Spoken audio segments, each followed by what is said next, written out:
Good evening, ladies and gentlemen. Data here, and welcome back to our San Francisco Starfleet expansion franchise mode series here on NHL 24. Episode number 13, headed into the second half of year number 4, the 2026-27 regular season. Jensi McKenzie, Owen, welcome aboard. Sorry for starting just a couple of minutes late. Appreciate everyone's patience. Joe, welcome to the stream. We'll get started if you're watching after we've already gone live at the 5-minute mark, so you can hop ahead to that point. But if you're joining us live, we'll go ahead and start welcoming everybody into the stream for what will hopefully be a strong second half to our 4th year with San Francisco. Yeah, shields up, red alert, let's do it.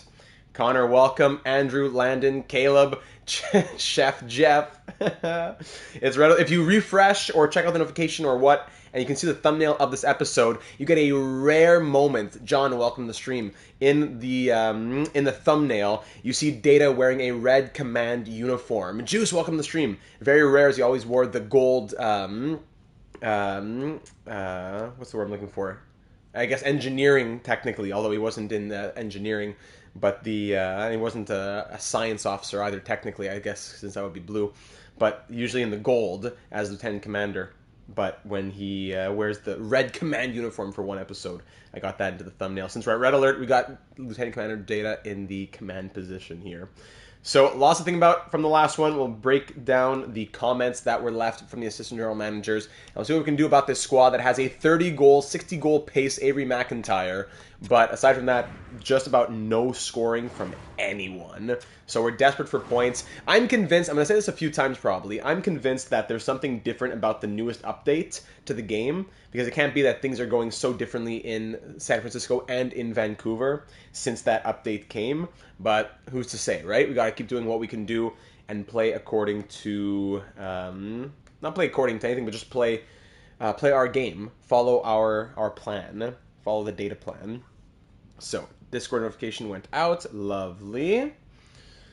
We were live just a couple days ago with our Pirates series. The Pirates finale, just a couple episodes left in that series. Join us on Tuesdays for that one. Okay, lovely. Just going to put the description and all the stuff that I usually got to do. We'll send out the tweets, get everybody on board, and then we'll do it. Hope everyone's having a lovely, I guess, midway point of the week right now. We're just over the hump. We're getting into Friday. Hope you got that Friday feeling. Hope everyone's have a lovely week.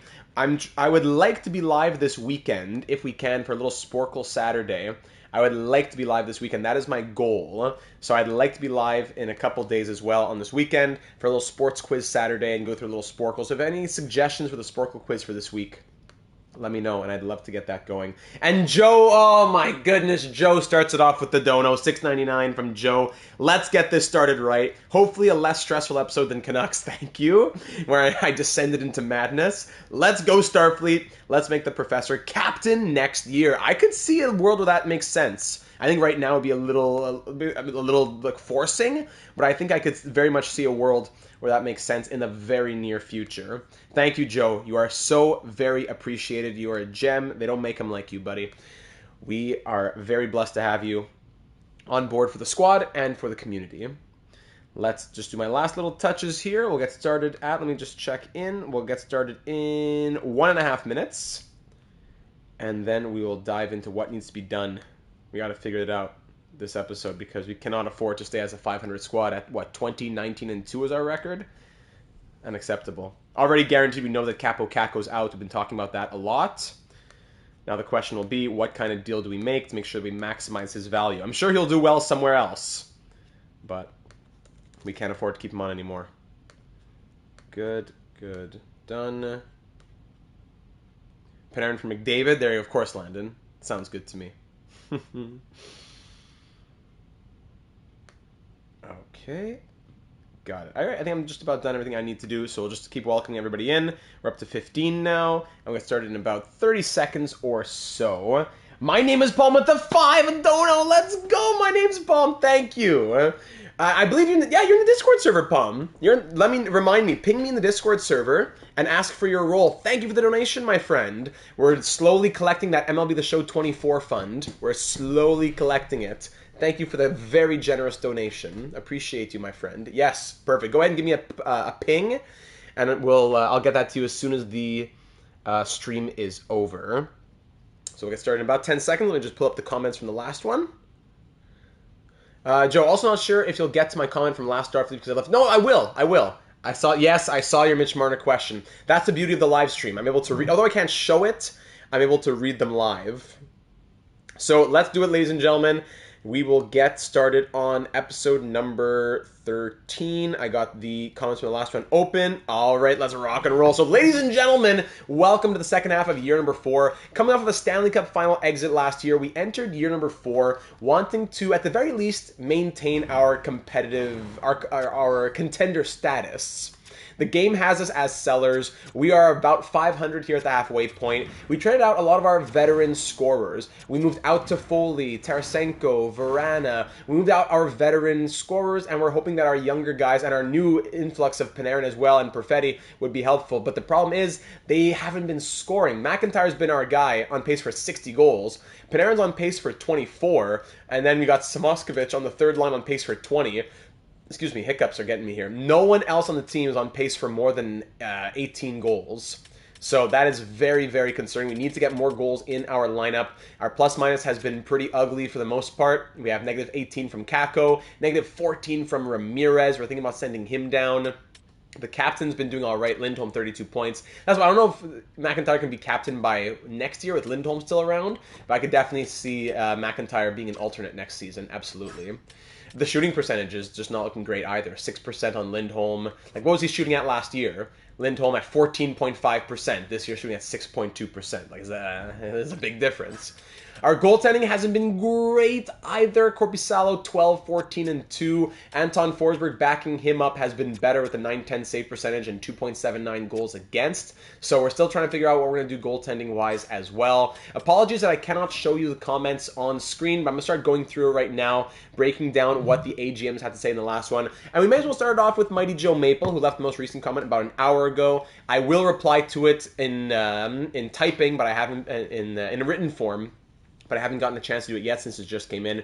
Mighty Joe says, I'm going to keep it short and sweet since starting in a couple hours. Here we are.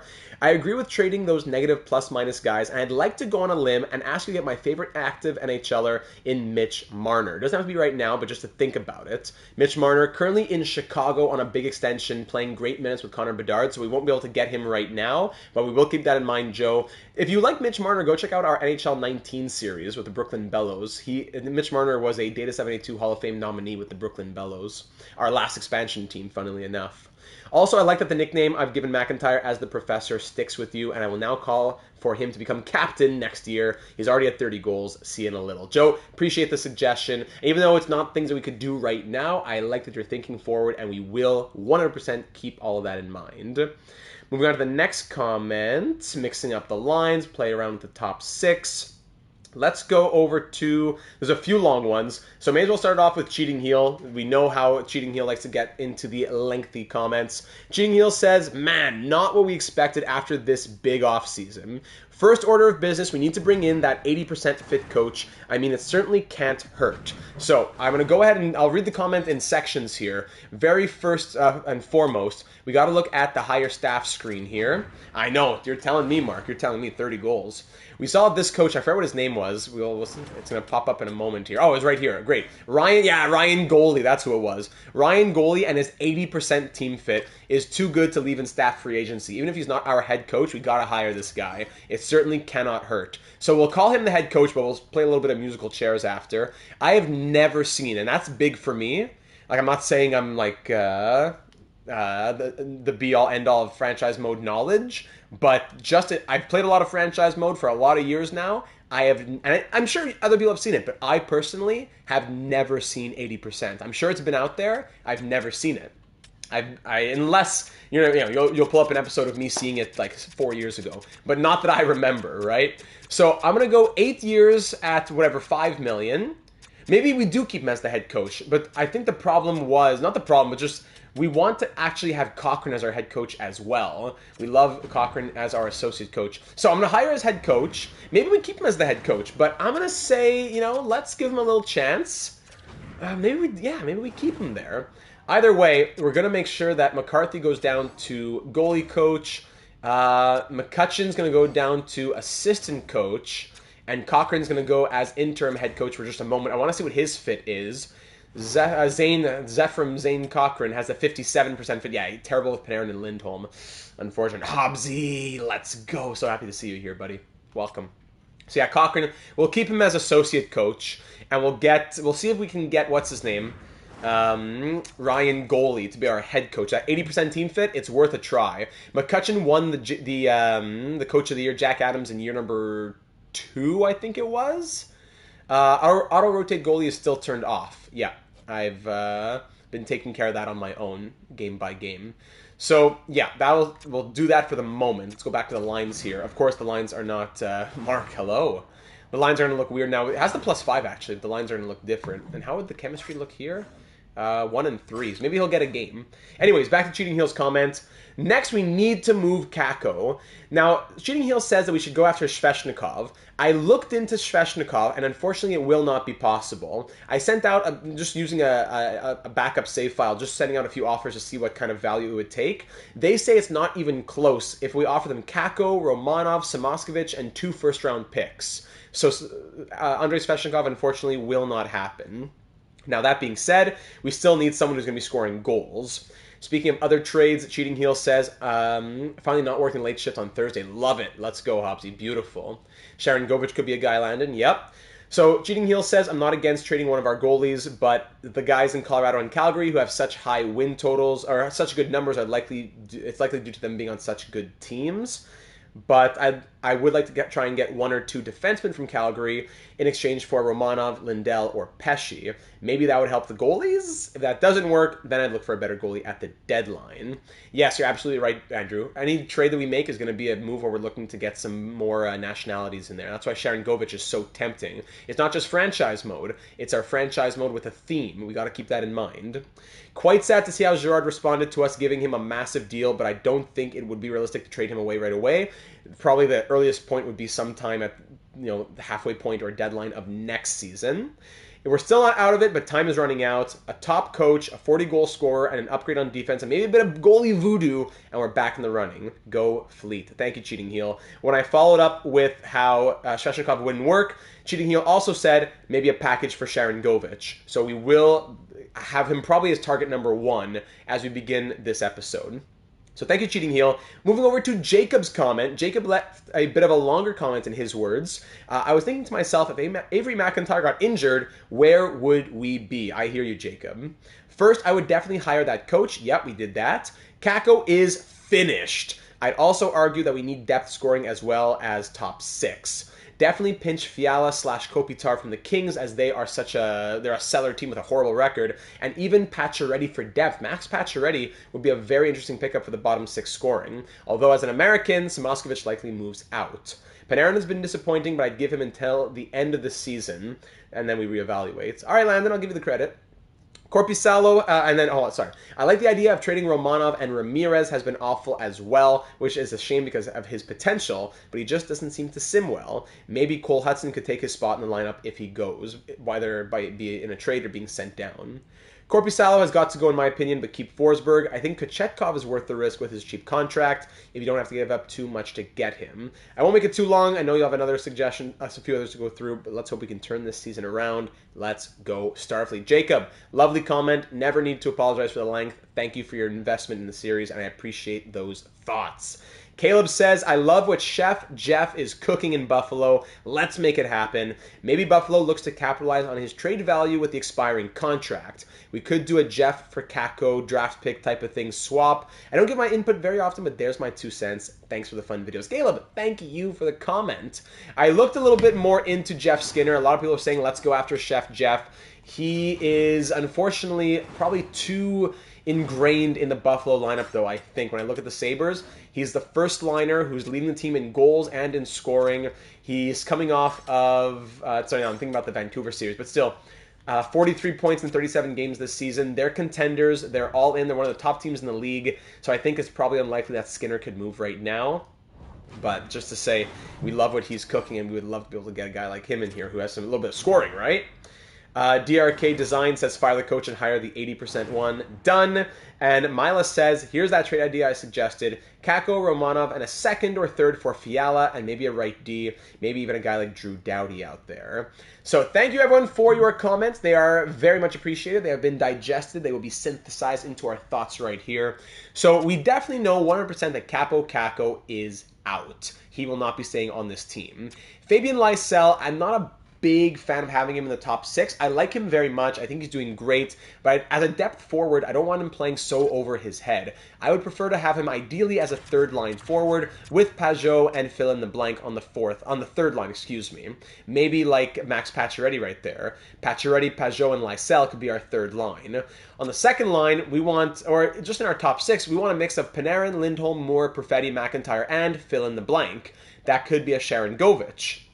So is he the 40-goal guy that we're looking for? Not necessarily, but I don't know if we can afford to bring in a 40-goal kind of guy right now if he's not on the trade block. It would take a boatload of trade value. So I don't know. I wouldn't be opposed to trading Samoskevich either. I like him a lot. He's an original Starfleet member. It's his 3rd season with us. He's on a 38-point pace, which isn't crazy from what he's done in the past. Just the issue is he's 24, 82. I don't think he's ever going to grow much more from what he is. Exactly. Yeah, we're at the halfway point here, Hobbsy. No worries. I like he's increasing in ice time every season. He's getting better. I like him a lot. He's fine. He's a fine player. But at the same time, this is probably who he's going to be. He's going to be a long-term bottom 6, third-line guy. I don't think he can ever really crack the top 6 with our team and with the way he's developing. He's doing well. He's fine. He's a good third-liner.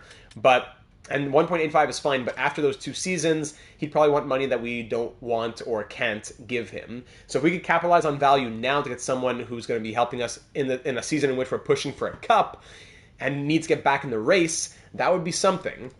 So that's just a couple thoughts from me. I think the Kings... what am I saying? I'm so sorry. Intelligent Dice left comments in the Discord server. I have to get to those. Then we'll get into the trade talks in just a second. I'm gonna pull that up. Let me go back to the lines here. Intelligent Dice was breaking out the Google Forms here. He was getting the pie charts going. So the spreadsheet was updated. When we look at the nationalities on our team, I'm sorry that I can't show you. It's on the Discord server. I can't put images in a live stream. When you look at the nationalities on this team from year 1 to year 4, we still have a good spread, but it's definitely not as spread out as it once was. No Czech players, no Swiss players. It's not as diverse as it once was here in San Francisco. So, Intelligent Dice saying, I'm concerned that we don't have as much flexibility as we did in the beginning. It's going to be hard to bend or blend the lines or pairs. I think we'd be well-deserved to make our 13th forward and 7th D a really oddball nationality, kind of like Nico Sturm, who's a German. Then we go down here. Thoughts heading into the trade deadline. We should weaponize Kako and one of our firsts, either ours or the Senators, to acquire a sniper for the second line. Kevin Fiala is probably the most talented player you cited last episode, and if that package gets him, that's worth pulling the trigger. His Swiss nationality is also a big bonus. So if we could bring in Fiala for the top 6, let's say, and then we can have a bit of injury wiggle room. Bring in a Belarusian in Sharon Govich. Maybe we don't even need Pacioretty as an American. If Sharon Govich would play third line, and then after this season, he'd be maybe back into the top 6 or so. So that's a couple of things to think about. Lawson Krause in Arizona would be a nice consolation, but he'd have to be on the second line because he's a Canadian. He's an 86 overall power forward. Same for Sean Monahan. Same for Slavin, who's an American, so he wouldn't be able to play with Pesci. And he's a left D as well, so a few things to think about there. Now, I had scoffed at getting Rasmus Andersson, but for Pesci Plus, it might be worth it. He'd be an upgrade and give you a Swedish nationality on defense, which would be unique.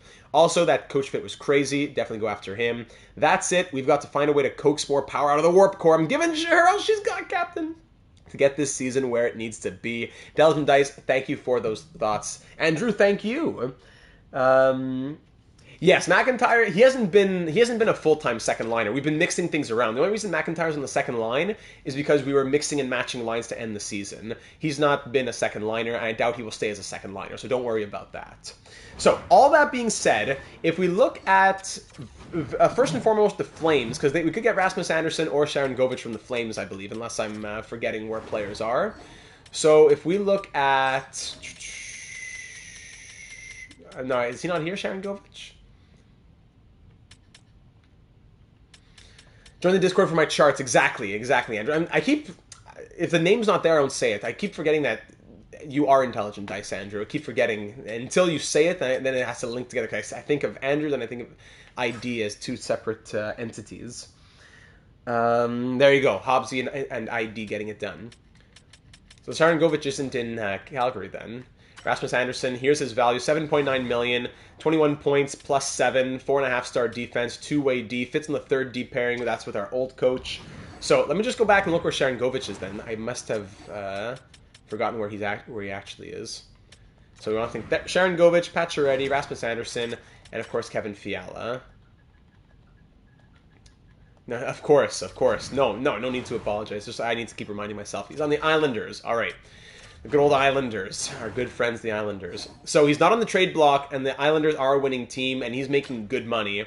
I want to see a good overall here. 86 overall for Sharangovich. 31 points, on pace for over 60 points this season. Two-way forward, Belarusian. That would be tough, though. It would be tough to swing with the Islanders. They're a winning team. They're buyers. So if they're buyers, we'd have to trade them. I don't know. Maybe a swap with Kakko would make sense. Buyer for buyer. They save money. They free up a little bit of money to stay as buyers. That could be something. So that would be Sharangovich. He'd be a middle six guy, and he would allow us a lot of flexibility and just make the team stronger overall. If we go to the LA Kings, who are big-time sellers, 9-28-4, we could do something crazier where we get Kopitar to play center somewhere in here as a Czech with his nationality on an expiring contract as an 89 overall. Maybe that's a bit too buyer-ish. Also 7 million plus, that's it for Sharangovich. And there's also, where am I going? Where's Fiala? Kevin Fiala is a winger who would be here longer term. He signed on for 2 more years after this one. 19 goals, 35 points in 36 games. I would love to get Kevin Fiala. He's not on their block, but as sellers, it would make sense that they would move him.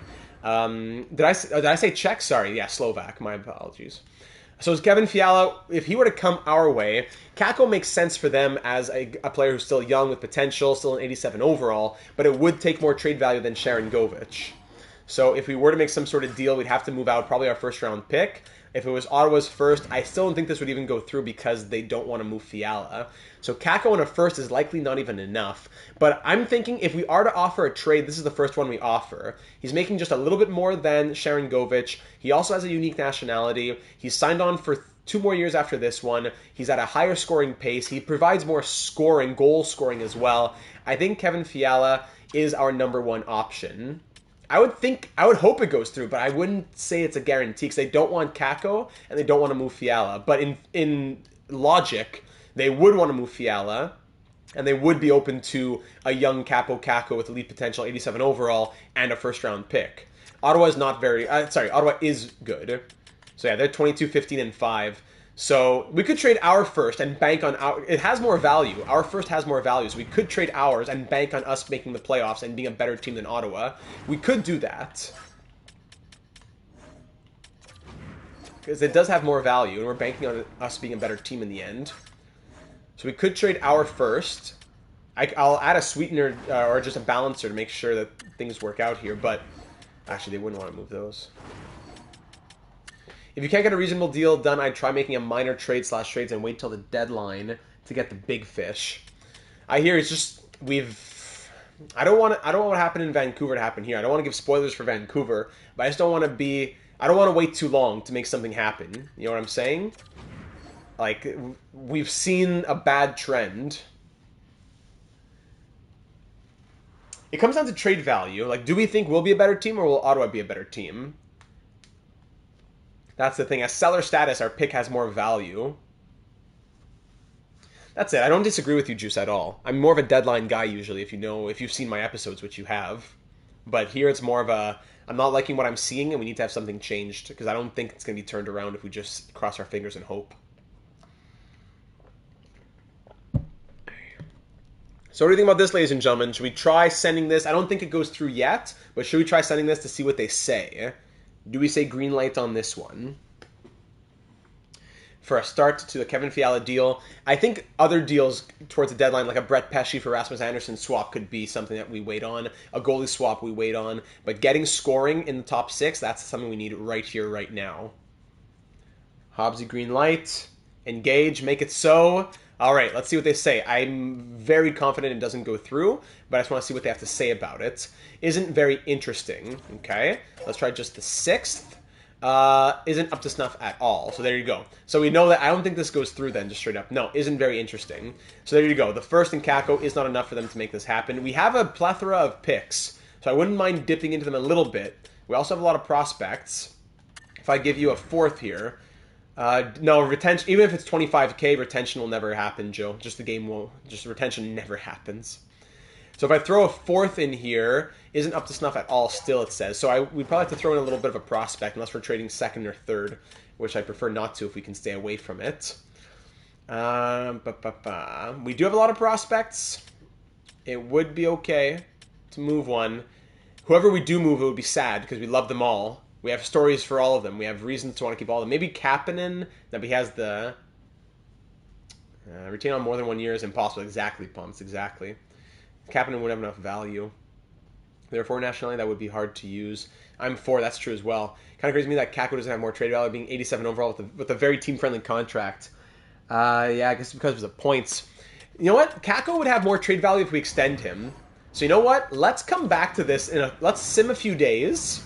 And let's come back to this when Kako has more trade value. Let's we'll make it a part of the deal. A little sign and trade here with the Kings.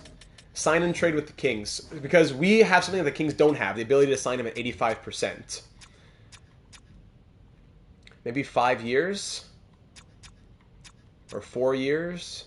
It jumps by a lot each time. Maybe a 5-year deal? So what would 85% of this one be? Let's pull up the calculator. 7.5. That would be 6.375.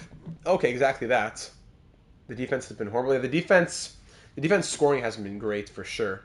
But the scoring in the top 6 has been our number one concern. So 5 years at 6.375. I'm going to say let's see if he signs it. It's not us who's going to be keeping him. So I'm going to say let's see if he signs 5 by 6.375. And that should add more value to Kako.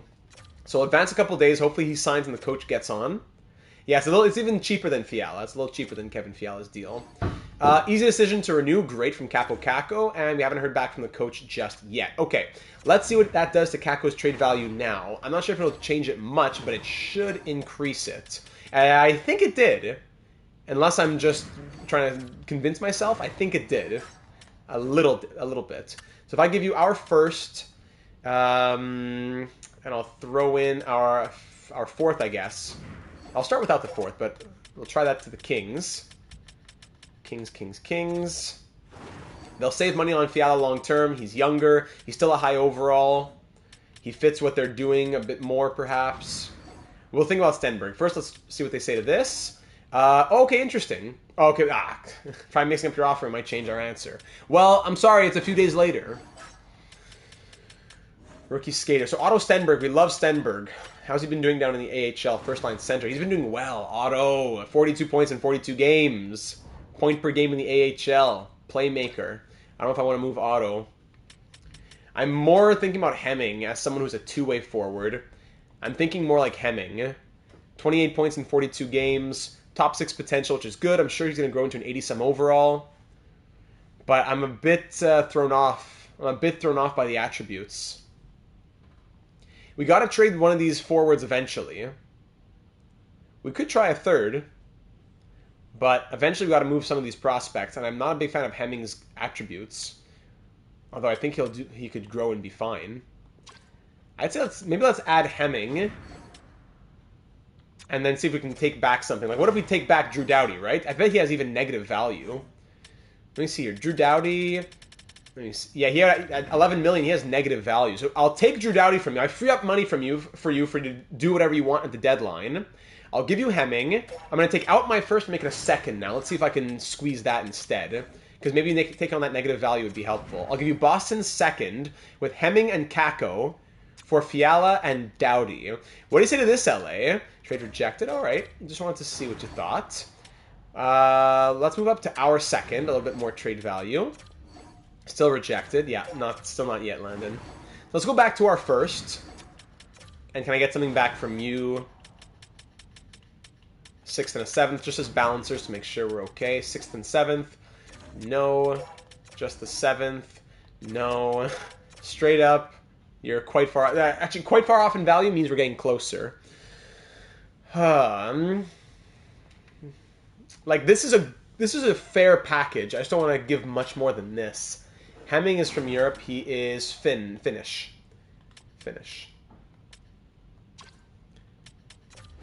90 shot power and 79 accuracy, but he can shoot the puck through steel, but can't hit the side of a barn. Yeah, we have a couple thirds. So if you throw in let's make it a first and a third. And again, we'll try to take back a 6th and a 7th just for the balancers, so they're not laughing in the streets with us. 6th and a 7th comes back. You're not where you need to be for the value. 6th, you aren't where you need to be for the value. Straight up, you're quite far off in value still. Ugh, we're definitely have to overpay here. Are we flipping Dowdy? I don't think he has negative value, so I don't think we'd be flipping him. I think we'd just keep him for the right D depth. As opposed to having, what's his name here? Like Hunt. Or Honka. Even Hudson wants to come up here. Ramirez is going to go down probably, actually. I forgot about Ramirez probably going down. So our defense will probably be Gerard Pesce, Romanov, Lindell, and maybe we call up Hudson to play with, or some mix of that. Hudson comes up. We send him down to the AHL, and he's been tearing it up in the AHL. Do we find it? I don't know. He has 30 points in 35 games, Cole Hudson does. So we could call him up now. He's gotten a chance to grow down in the AHL a little bit. We can play Guliev, Hudson, Lindell, Romanov, Pesce, Gerard as our top 6. Unless we're going after a Rasmus Anderson type of thing, we want to keep Cole Hudson in the AHL. Do we go after another target? Well, if we're making a trade with Calgary, is anyone interesting us in Calgary? And we look at their forwards. Forwards in Calgary. Jonathan Huberdeau, Dubé, who's in prison at this point in 2027. Dubois, Chad Lucius. Kubalik would be interesting for his nationality. But 2.5 years at 5.25. I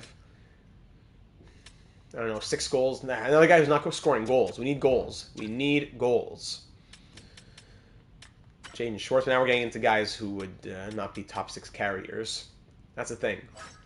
I don't mind overpaying for Kevin Fiala, but that's like really, really overpaying, right? Because we need the nationality, we need the goals, we need all that stuff. We have the picks. Like, we're dealing... Like, am I being greedy? We have a ton of picks. We would still have a first, 2 seconds, a third, 2 fourths, a 6th, and a 7th. Sharon Govich is in New York. So if I throw in a 4th next year... First, 3rd, 4th. Take back a 7th just to say. First, 3rd, 4th aren't where you need to be. First, 3rd, 4th. Even though it's quite close to fair value. So a 3rd might get it done. A 3rd next year might get it done. We have 2 thirds. This might get it done, ladies and gentlemen. Now, the question is it too... It's overpaying, I understand, but is it too much of an overpayment? Fiala and Doughty for Kako, Hemming, a 1st and 2 thirds. We get to keep our major prospects. We get to keep another 1st from Ottawa. We get to dump Capo Kako.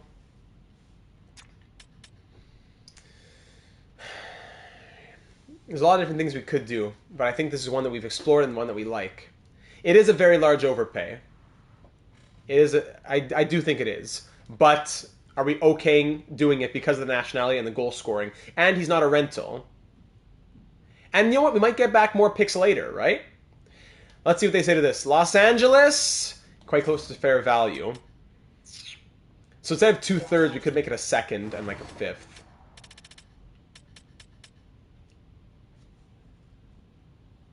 I don't know if it would be a very high 1st. Worst case in the teens. But what? Let's say, for example, we give our 2nd next year, and we take out our 1st. We give Ottawa's 1st instead. We give a 1st and a 2nd. A 1st, a 2nd, and then like whatever, a 4th. Do we have 2 fourths? Let's dig into next year here. A 1st, a 2nd, and a 4th instead aren't where you need to be. They seem happier with the 1st. So I guess it does have to be a 3rd then. Ottawa's 1st. Oh, because that was our 1st. Ottawa's 1st instead of our 1st. And then a 2nd and a 3rd. So a 1st, a 2nd, a 3rd. Kako and Hemming. Hey, that's cool, Mark. Love it. Aren't where you need to be. So it has to be our 1st, pretty much. This would probably get it done. Man, I think this is the final offer, though. We can't offer more than this. We could retain on Kako for the end of the season, even. Retention on Kako for the end of the season. It's a lot, but I'm going to say let's offer it. Okay, wow, the final offer goes through! Ladies and gentlemen, Kevin Fiala, welcome to San Francisco. Capo Caco, one of our original Starfleet officers, has been sent to the Los Angeles Kings. Was it too much? It was definitely a lot. It was a lot. I'm not going to lie. I'm not going to pretend and say, like, wow, that was a good deal. We were comfortable with it. It was a lot. I'm not going to lie to myself here. I'm not going to try to sugarcoat it. It was a lot. Now the question will be, but within the next hour, we'll know if it was worth it. Hour or hour and a half, whatever, we'll know if it was worth it. So Moskvich is going to come down. Fiala's going to enter the lineup. 89 overall sniper. We don't know where he fits just yet. We'll wait until we get our new coach. But for game one, we'll put him on the second line with Perfetti and McIntyre, and we'll see how he does. Or even, could put him anywhere. Oh, Panarin gives the plus. Let's go Fiala, Lindholm, Moore, Panarin, Perfetti, McIntyre for one game here. +5, +4. That is a blockbuster if I ever saw one. Absolutely. Kevin Fiala, welcome to San Francisco. We also get Drew Doughty in here for the little run, little veteran for the cup run here with the 90 poise. There you go. So we can send down Ginning now. Ginning was our 7th defenseman, actually. So, actually, and Romanov, we said we want to send down Ramirez, too. I'll give Ramirez a couple games. He's from Switzerland. I'll give Ramirez a couple more games, -14, but he's my next change to be made. He is definitely my next change to be made. So Emil Hemming is off. He was a prospect we had gotten from the Leafs, I believe, and we enjoyed having him, but it's time to get Hellenius on that top line now with Kapanen and Stenberg. Move up McKeown, I guess. Primo, and then... Who's scratched over here with potential? I went Downey. Why is it going to show me Romanov? Chubasov, bottom 6. Okay, Downey comes in then. There we go, Downey. I know, it's -14, I know. My bigger question is, are we calling up Cole Hudson, or do we just play Drew Doughty? So you know what, let's use this experiment time for the coaching and all that, as also the same experiment time. So Ginning will go down. I agree with you, Cam. I agree with you. I'm putting a lot on this one. Ramirez and Ginning are both going down.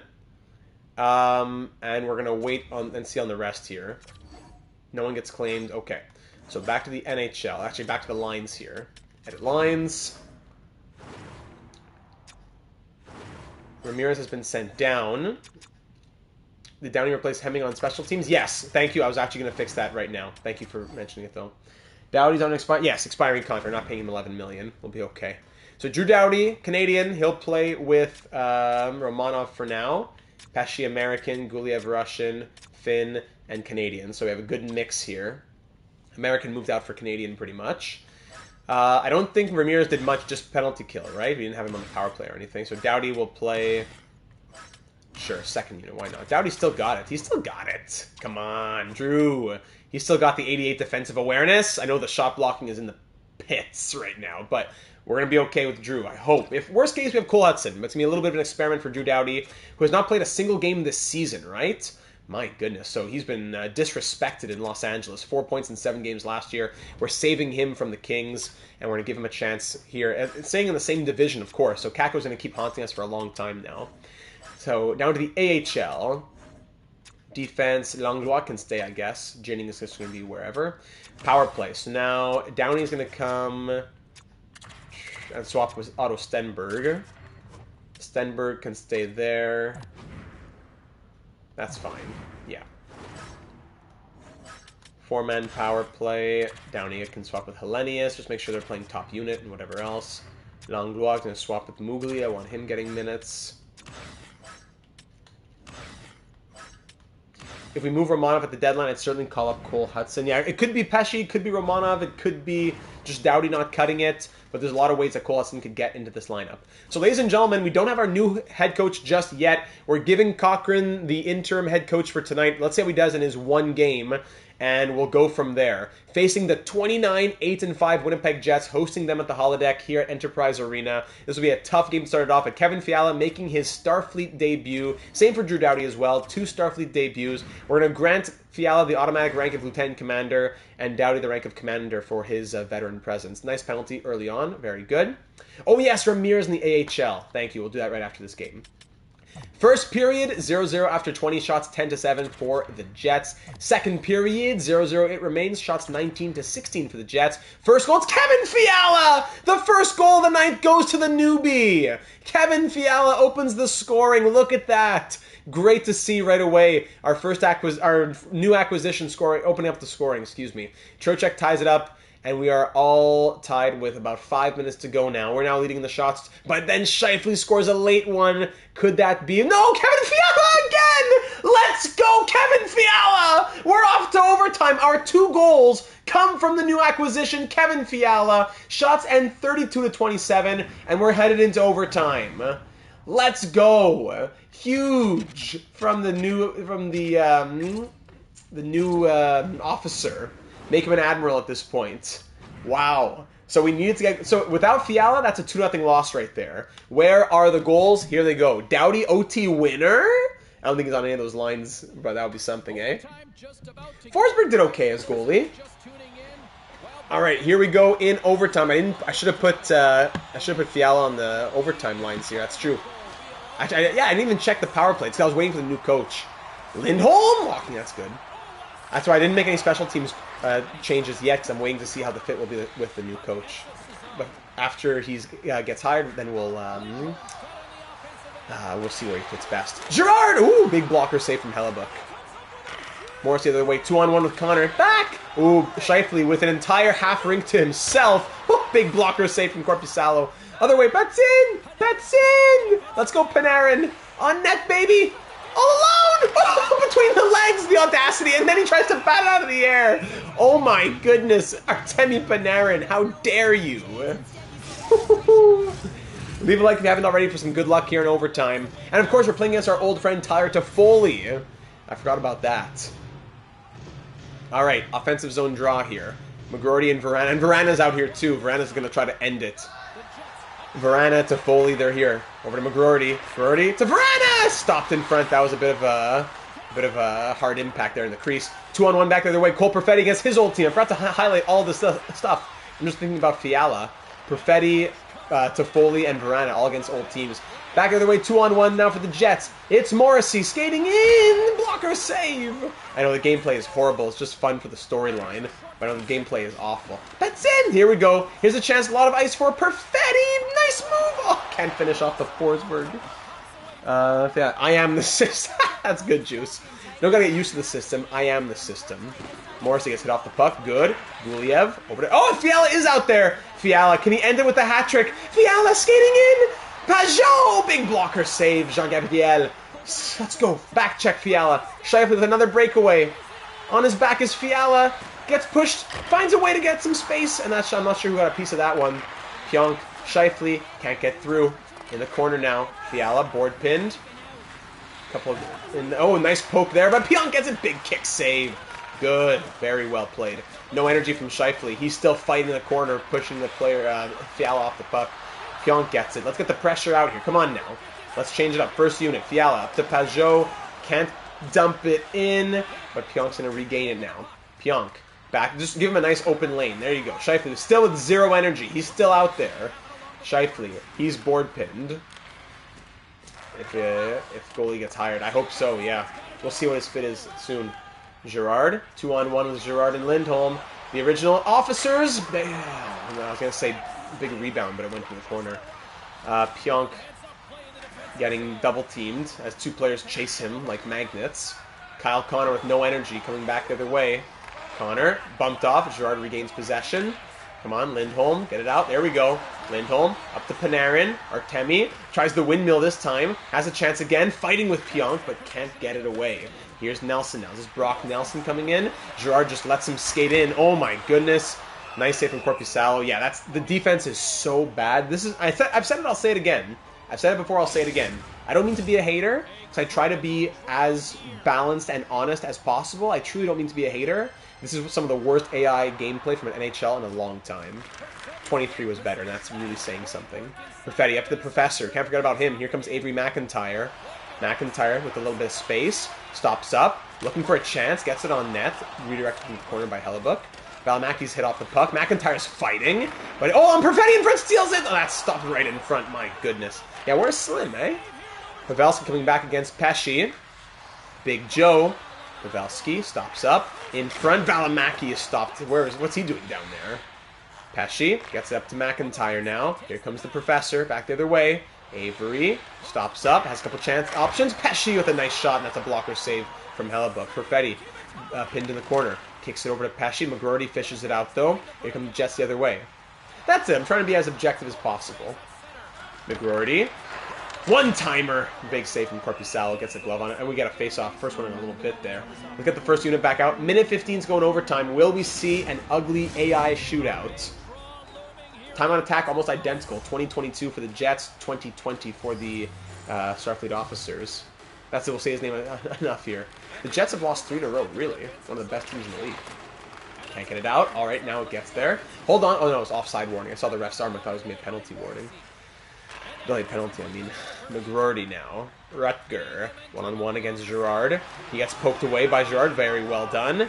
Gerard's going to skate back. There you go. Get chased. Good. Go all the way behind your net and get board pinned. Good. Good. Exactly what makes sense. Good. From the blue lines. Get all the way back to your behind the net and get board pinned. Yep. All right. Fight. Fight. McGroarty. Backhand. Stop. Panarin. Look for the outlet. Here he is. Here comes Gerard. Little move. And Nelson and tight. Oh my goodness. I was hoping that changed. Go for the puck. Go for the puck. Come on now. All right, McIntyre has a chance now. A little 2-on-1 back the other way again. Just 2-on-1s back and forth. McIntyre's having rebound. Scores! Cole Perfetti against his old team. Perfetti ends it, and the Starfleet officers win their first game of the second half. Cole Perfetti getting the game-winning goal. Yeah, it's true. 5v5 logic with 3v3 vengeance as San Francisco wins it in overtime. McIntyre with the shot, and Perfetti there on the doorstep for the rebound. Goal, Perfetti, confetti. Let's do it. Make it snappy. His 9th goal of the season. He's definitely been a playmaker, and that's what we got him for. But it's nice to see some goals as well. And then how about that for a finish, to finish it off? Love it. Cole Perfetti gets a little kayak through the honor guard. Shots end 43-37. What a game in this one. Korpisalo looked good. 35 saves on 37 shots. Well done to Korpi. He looked good. Good to see that from him. Let's keep on going here. Actually, we gotta get Ramirez. Ramirez in the AHL. Let's see what he can do in the AHL with Cole Hudson. I wonder what they can do as a pairing. Okay, let's go on defense. So, who's going to... Langlois will come out. I want Mugli to still get minutes, though. I'll do what I can to get him his minutes still. He'll play left. Hunt can go here. Hunka can go there. And Langlois will come out for Ramirez. 84 overall. Doesn't fit anywhere. Of course he doesn't. Of course he doesn't. He's still got to play top pair, that's for sure. So Ramirez is going to go there. We'll put... he's not a power play guy, so I'll put him second unit instead, actually. Honka can come off, I guess. Actually, is he a left-handed shot? Madden will come out. I love Madden, though. Okay, now Downey comes out. What am I saying? Yeah, Downey comes out. There we go. Ramirez can get second unit power play. He'll get first unit penalty kill. Any celebrations referencing anything to do with space? Kayaking doesn't seem like Starfleet caliber. So yeah, there wasn't really anything. The red alert siren was the best I could do, pretty much. Hunt will come out for Ramirez here. On PK1. Anderson, Honka. No, Anderson goes here, I suppose. Maybe we can get second there. Who's not playing on defense? It was Hunt. Yes. Okay, there you go for the penalty kill. 3-man PK. Oops, sorry. 3-man PK. Ramirez comes out there. We can move up here. Blah, blah, blah. Thank you, Joe. Appreciate that. Hudson Honka. Hunt Ramirez, why not? Actually, no. Mooley's going to go there. Ramirez is going to go here. Honka can go to the third. Appreciate you hanging on here just for me taking care of the stuff to make sure Ramirez is getting his growth. We're not saying that Ramirez is finished. We want to make sure he's still growing. Actually, no, that goes there. And then it was Honka. That's who it was, Honka. And finally, the 3-on-3. Hudson's number 1. Number 2 will be Ramirez. Number 3 will be Mugli. Okay. And we'll see. We'll start simming to see what happens with our coach now. Where's Mugli? There he is. Nice. What any of the no-face players look like? Can you go to edit players so we can see? Sure. If you have any suggestions, who do you want to see? Meech has been doing... Well, okay, Gavin's going to come back in for Meech. And there you go. HL. So Kevin Fiala on that top line looked good. 1 game, 2 goals, +2. 2 goals on 4 shots, and a minor penalty to boot. Look at that.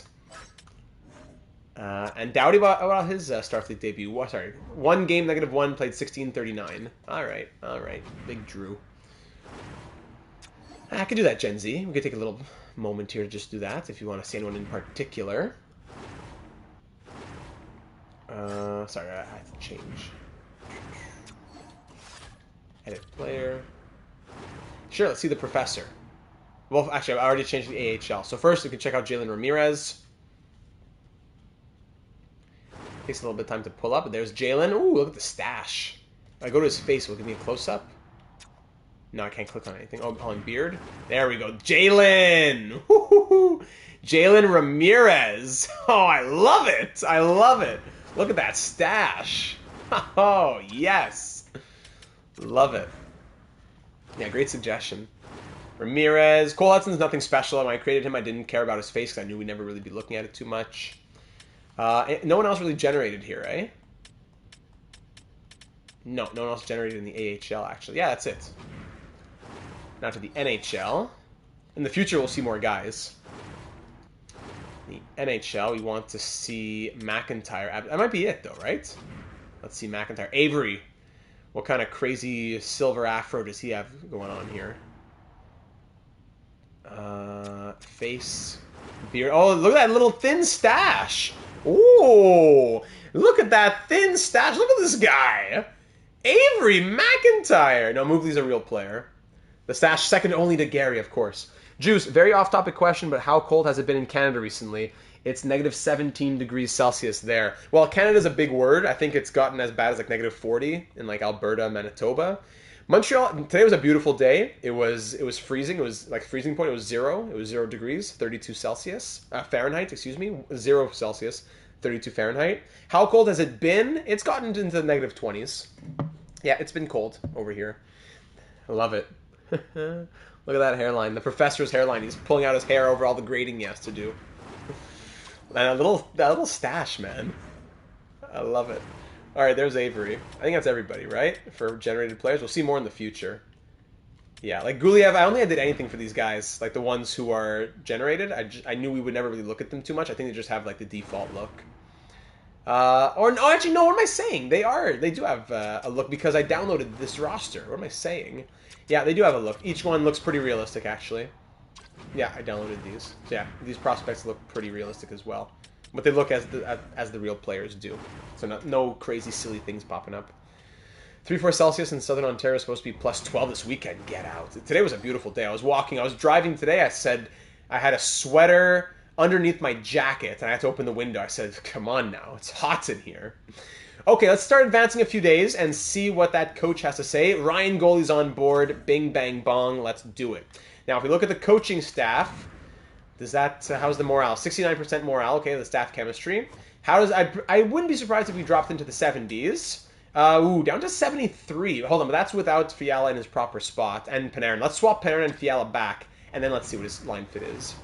How did you get AIK as the AHL team? Been a couple other games. I would love to play with them in AHL 24 franchise. Well, what happened was that it's because it's a custom league technically. So the custom league gives you European teams as your AHL squads because you can't create If I make 30 more teams, I can't make 30 AHL squads as well. So they give you European squads as your AHL affiliates. So Kevin Fiala. Now let's try that because Fiala has a. Oh, he has an even better. Perfect. Even better on the second line. So Fiala. Now let's see what the coaching fit is. I wouldn't be surprised if it's still in the 70s, as because Kako had a high percentage for goalie here. Let's see. 79%. Amazing. 79% for goalie. Cochrane, McCutcheon. We still have an A. It's a loaded coaching staff. This is the best coaching staff I've ever had in game. And we're going to have it for at least 5 more years, just juicing the system with A-rated guys as goalie coach, assistant coach. Amazing. Okay, so now let's actually do our lines according to our new coach, Ryan Goalie. Welcome to the team, buddy. I think we'll keep the top 6 like this, +5, +5. We could swap McIntyre and Moore. It would go down to a +4. We could do that, but it seems as though things are going well like this. I don't know. Would it be crazy if we just try like this to start and go from there? Samoskevich, Pajot, great fit on the third line. Lysell fits well on the second line, so we could put Lysell up in the future for injuries, and he would still get +2, +5, whatever. Cunnin, Beck. Beck has a great third line fit, so as the future of our third line, there you go. Beck, our future third line center, hopefully. That would fit well. We really got lucky. And even the defense, oh my goodness. Oh, wow. Wow. So, yeah, we'll keep it like that. And how about the Nico Sturm? Yeah, okay, he could still be in the bottom 6. We have no 13th forward, though. Sorry, 7th defenseman. So I'm going to call up, what's his name? They're both American. That's what so Moore and McIntyre could be swapped, yeah.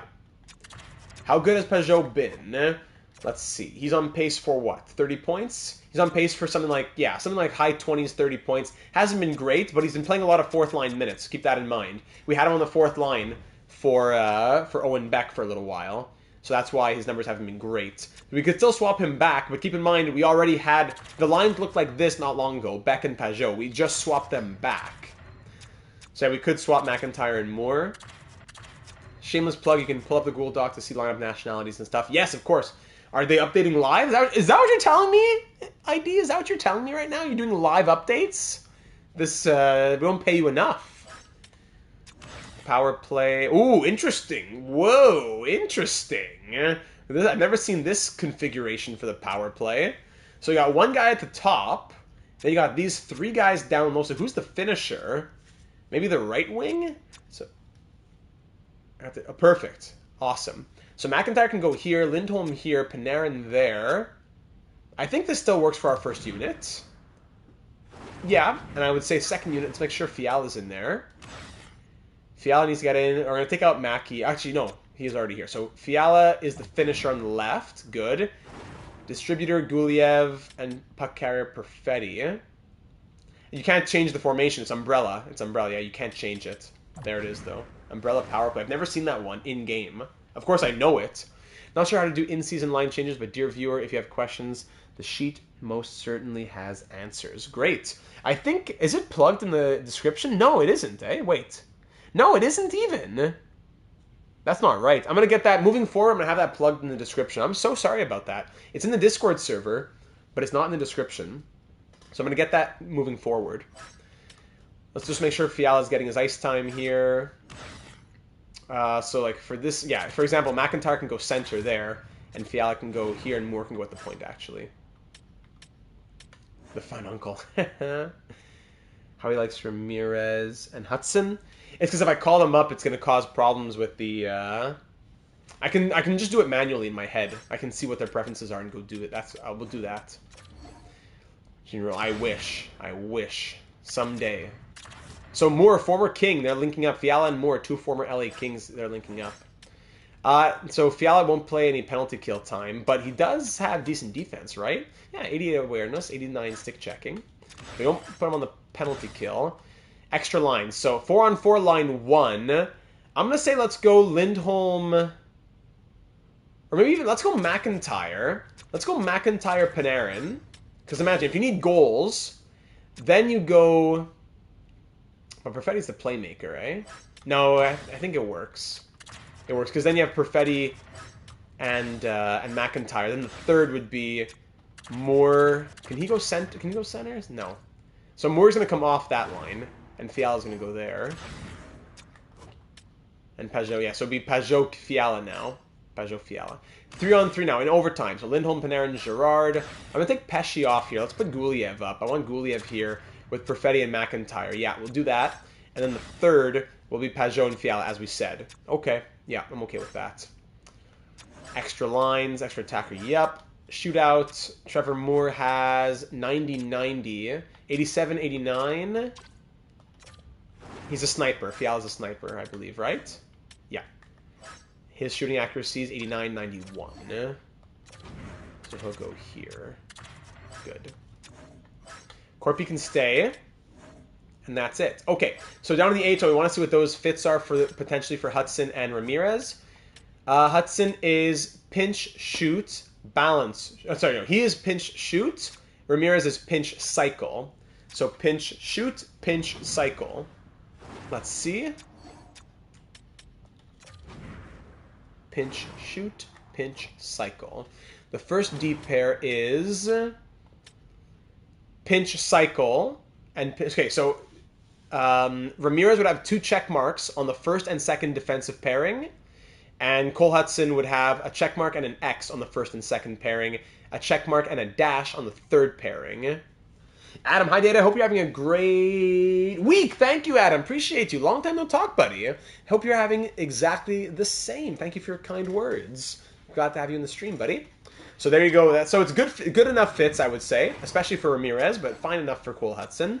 And that's it. So we got the new coach. We got the Kevin Fiala. We're not going to touch the rest of the defense, the goaltending just yet. The coaching change, the scoring change. Those are our first 2 changes. Let's see how they pay off now. We win our first game in overtime against the Jets, and we'll go from there.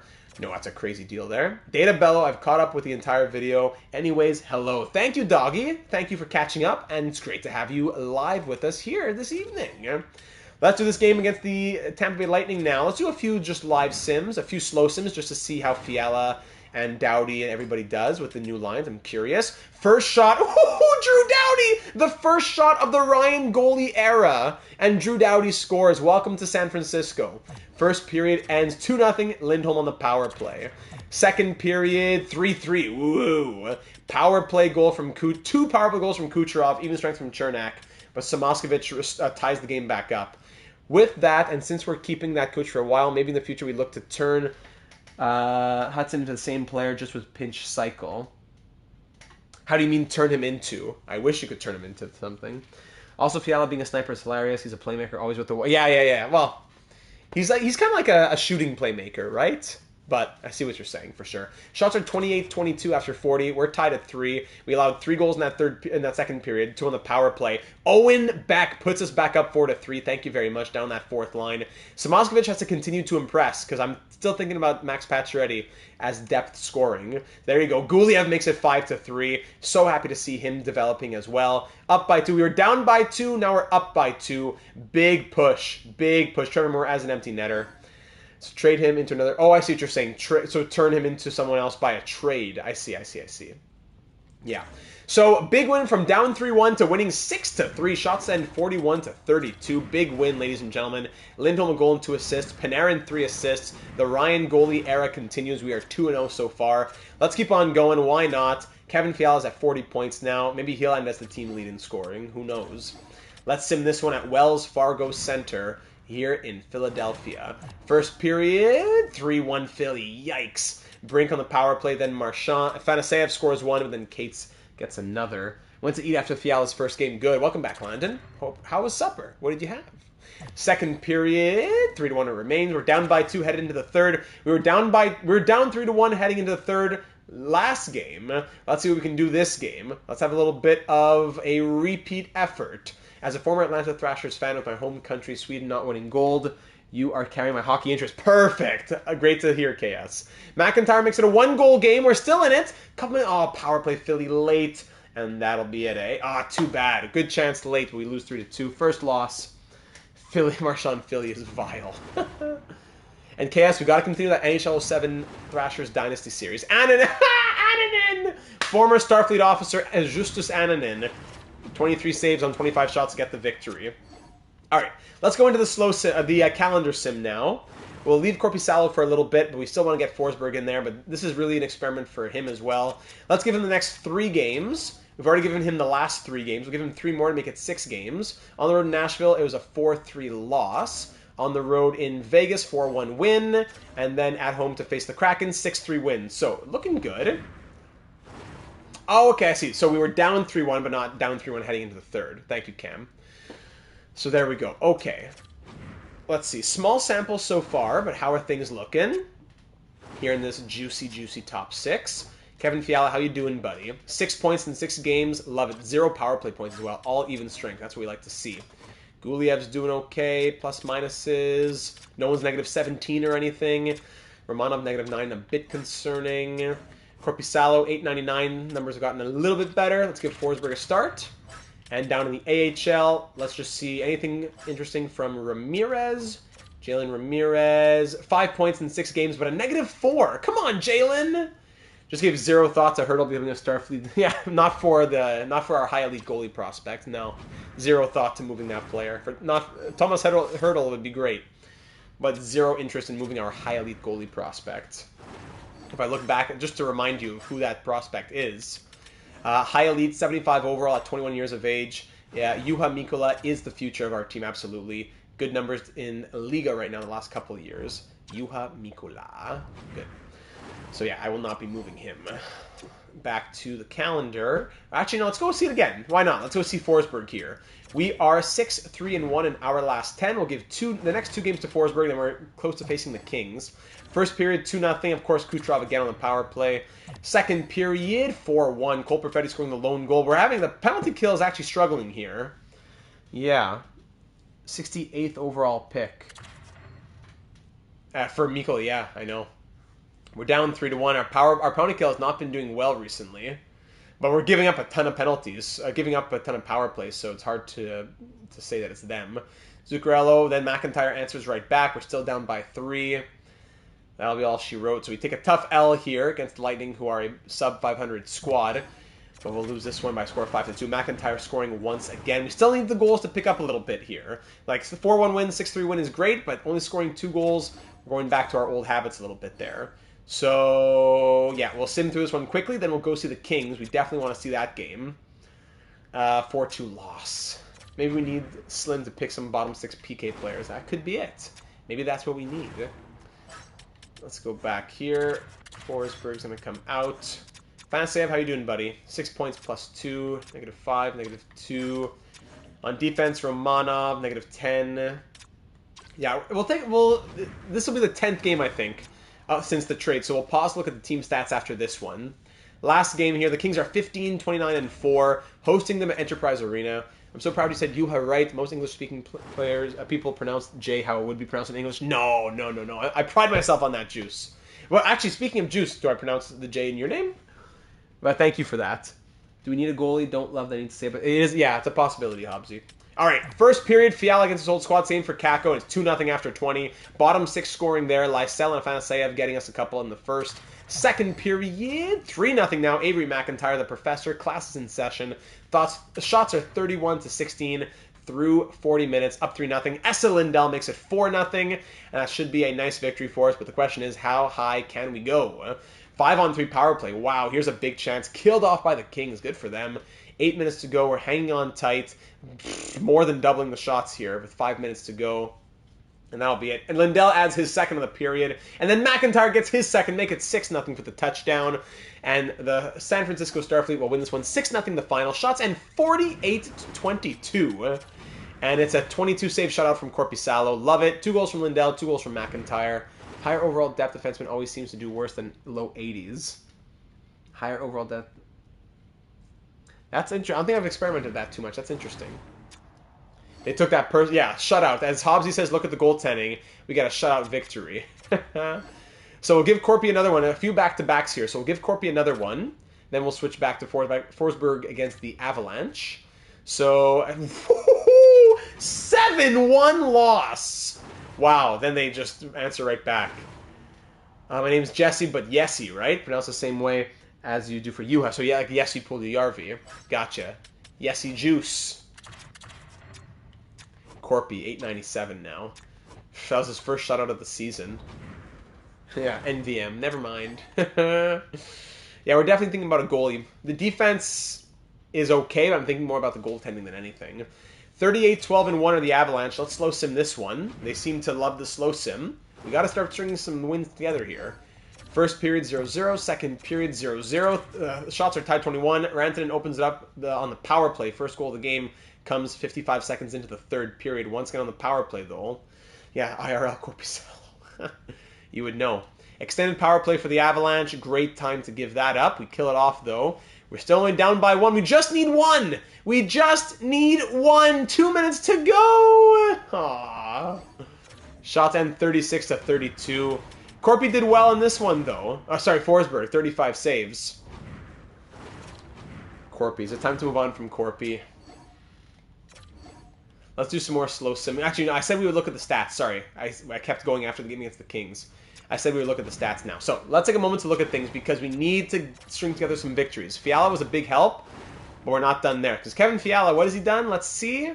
8 points plus 6 in 11 games. Incredible. But we need to see more. Not from him, but from the team. McIntyre, 35 goals, 47 points. Panarin, 45. Lindholm, 45. That's fine. Perfetti, 42. Moore, 36. Maybe we swap Moore and McIntyre. Lysell, 28. Jar, 27. Samoskevich, 21 points, negative 12 is hurting me a lot. Maybe a Samoskevich move.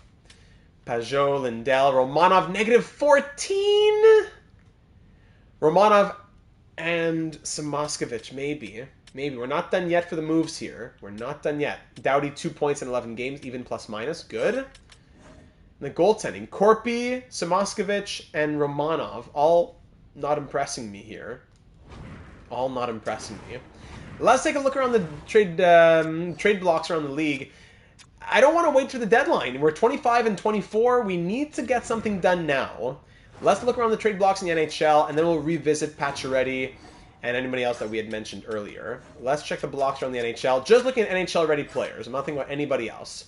So Nick Schmaltz out here. Yeah, I hear you, Joe. Nick Schmaltz, but he's extended. So Lawson Krause, that's a Canadian, could be someone. But he wouldn't be able to go third line. He wouldn't be able to go bottom 6 at all, actually. Crazy! Welcome aboard, buddy. Glad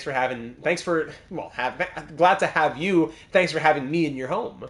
Great to see you. So Lawson Krause wouldn't be great because he can't play in the bottom 6 because he's a Canadian, and Beck and Pajot are both Canadians. Buffalo, Calgary. Anderson's still there. Sign on for 4 more years, but he's still there. Mackenzie Weegar as well, but his nationality wouldn't be super helpful. And he's on the left. Someone on the right would be what we need, probably. So Rasmus Anderson, he's definitely speaking to me. Teravainen, huh? Teravainen. 39 points in 52 games. They're sellers, even though they're conservative buyers. Maybe they're trying to make a push. I don't know. Teravainen's out there. Keep him in mind. Goudreau. I'm looking more at the expiring guys. JT Compher. Larkin, but as an American wouldn't help. Kopp. Expiring deal for Kopp. 24 points in 51 games, negative 12. American. Nah. Think about those nationalities. Tony D'Angelo, Milano. Max Pacioretty with the Canadians, like we said. 18 goals, 16 assists. Max looks good. Have you had channel subs at some point? How do you mean? Like, Actually, I don't know what you mean. Because on Twitch you have subs. Or do you mean like membership, where you get like exclusive things? Are you talking like that? But Pacioretty's looking good. Playing second line minutes, and the Canadians are looking to move him. I think Jersey was on the block in Arizona, swapping him to Romanov, assuming nationalities work. That could be something. I've never tried that, no. I'm not sure if there's ever been really like a demand for it. You know, people... I'm not sure what it would entail either. Like, what could I give you if you remember? I'd be open to it, sure. I wouldn't say no to that, but I don't know. If people would be interested in it, maybe I'd look more into that. Merch, memberships, all things that we're thinking about for the future of this channel. We could get Marachik as a goalie, but yeah, it wouldn't be a great goalie swap. Not much we could do there. But Pacioretty is interesting for a Samoskevich swap, maybe. Maybe even take a pick back. Beta exclusive membership? Merch is going to come one of these days. Merch is going to come. People are saying it enough. Merch is going to happen. There are a couple of Data 782 shirts. Myself and Lieutenant Tesora are the only two people who have them. I haven't tested this, but what if you can replicate a player's success from a different team by putting him on the same line with same player type teammates for his line, but better? I hear what you're saying, but the coach of that team would also have an impact as well, and the strategies that the coach has. So it'd be pretty difficult to replicate them exactly. Cry Slim, cry hat. What did we say we wanted? A pick next year, probably? First, second, we have 2/3 next year. Either way, either year would be good. Let's think about next year, though. If I were to take a 4th and a 6th next year just to put it out there, no, I wouldn't. That's not enough trade value. Even this would probably not go through. But Samoskevich for Pacioretty and a 4th next year. They get a younger player with more potential, but we get the better scoring for this season and a pick next year. I don't know. I could see this. Separate from like a Corpi trade, a Roman, like another separate trade could be a defenseman and Korpisalo, and we find a team that has a defenseman and a goalie that we want. But a Patch Samoskevich swap here, it would be good for the scoring. But why, Genzi? I want to hear your reasoning. I know Samoskevich is younger, he has the higher potential and everything, but we need scoring now. 11 goals, -12 is not going to get us over the hump. We need to be competitors now. Pacioretty's having a great season, 34 points in 46 games. The nationalities work. He gives us scoring depth as a sniper with 4.5-star shooting.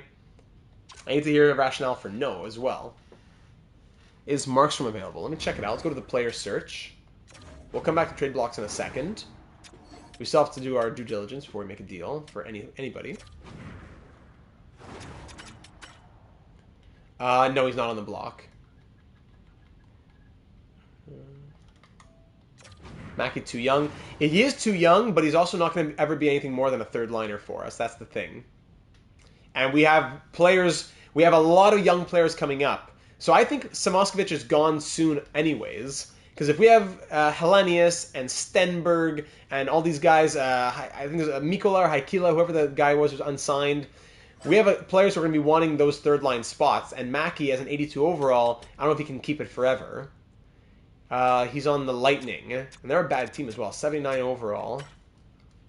Markstrom's 930 save percentage. You like Markstrom? Markstrom could be something. What do they have on defense? Hey, Mila, welcome aboard. What have I missed? We made a big splash. Actually, taking part of your suggestion, and we picked up Kevin Fiala and Drew Doughty from the LA Kings. Patches would be here for a third of a season and playoffs. Right, that's what I'm saying. So he would be gone, and that would allow a young player to take Samoskevich's spot next year. I think it makes sense. I'm not saying we'll do it, but I think the rationale is definitely there. Not much on defense to offer, unfortunately, here. We gave up a lot. We gave up Kako, we gave up Hemming, and we gave up a first, a second, and a third. We have a lot of picks, so it's dealing from a position of power. But it cost us a lot. But it's been going well so far. Fiala is doing extremely well. We got a new head coach as well, the 80% fit guy. Yeah, so it's not great for the defense. No one really to pick up there. Kurashev, former Starfleet officer Philip Kurashev. There he is. Aside from that, it would be other depth guys. Like a Zuccarello depth kind of guy. Yeah, that was it. That was it, exactly. Zuccarello fits our 4th line. That would be more trade value. I don't know.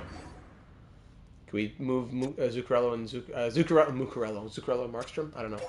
Okay, let's go back to the trade block. So before we make a big decision, let's go back to the Predators now and look at their trade block. Trade block sorting by overall, seeing players who could play right here, right now. Gustav Nyquist could 1 goal in 5 games. No. Devils, Islanders. He's over point per game, but I don't know. He's not on the block, and the Lightning are trying to make the playoffs, while the Canadians have Pacioretty on their block. Either way, it would be a rental. Rangers, does Pacioretty fit the third line according to scout and his player role? We don't know. We have to scout him, and we don't have any professional scouts. There's Max Domi signed on for 2 more years after this one. But again, we have players who are going to want to take those spots next season. I'd prefer someone expiring. Beauvillier, throwback. Hurdle on 4 more years. Monahan, Vetrano, Lizotte. 82 overall, Blake Lizotte. American. Playmaker. Doesn't really stand out to me too much. I gotta say, -13. Kraken. Blues. Oof, a lot of names in St. Louis. Krug as an expiring. And same for Casey Middlestat, who we had here in Starfleet. Casey, good old Casey Middlestat. What's he signed on to last year of his contract? A lot of defense. Cam Atkinson, Puljujärvi. Do we have Puljujärvi here as well? Yeah, 31 points in 81 games back in year number 1. Good old Puljujärvi. Yeah, we swapped him in the Tolvanen deal. Yeah, now I remember that. Slavin wouldn't work on the left side really, unfortunately, either. Tampa, yeah, they're making a push. They are buyers, so it would make sense to trade Zuccarello if they're buyers. Toronto, Riley, Tavares, no. Vancouver, Vegas, Marchessault, but he wouldn't. No, we on the third line. He's Canadian, right? So that wouldn't fit very well as a Canadian. He fits our fourth line scheme as well. Marchessault is tempting, but nationalities would mean Pajot or Beck have to leave.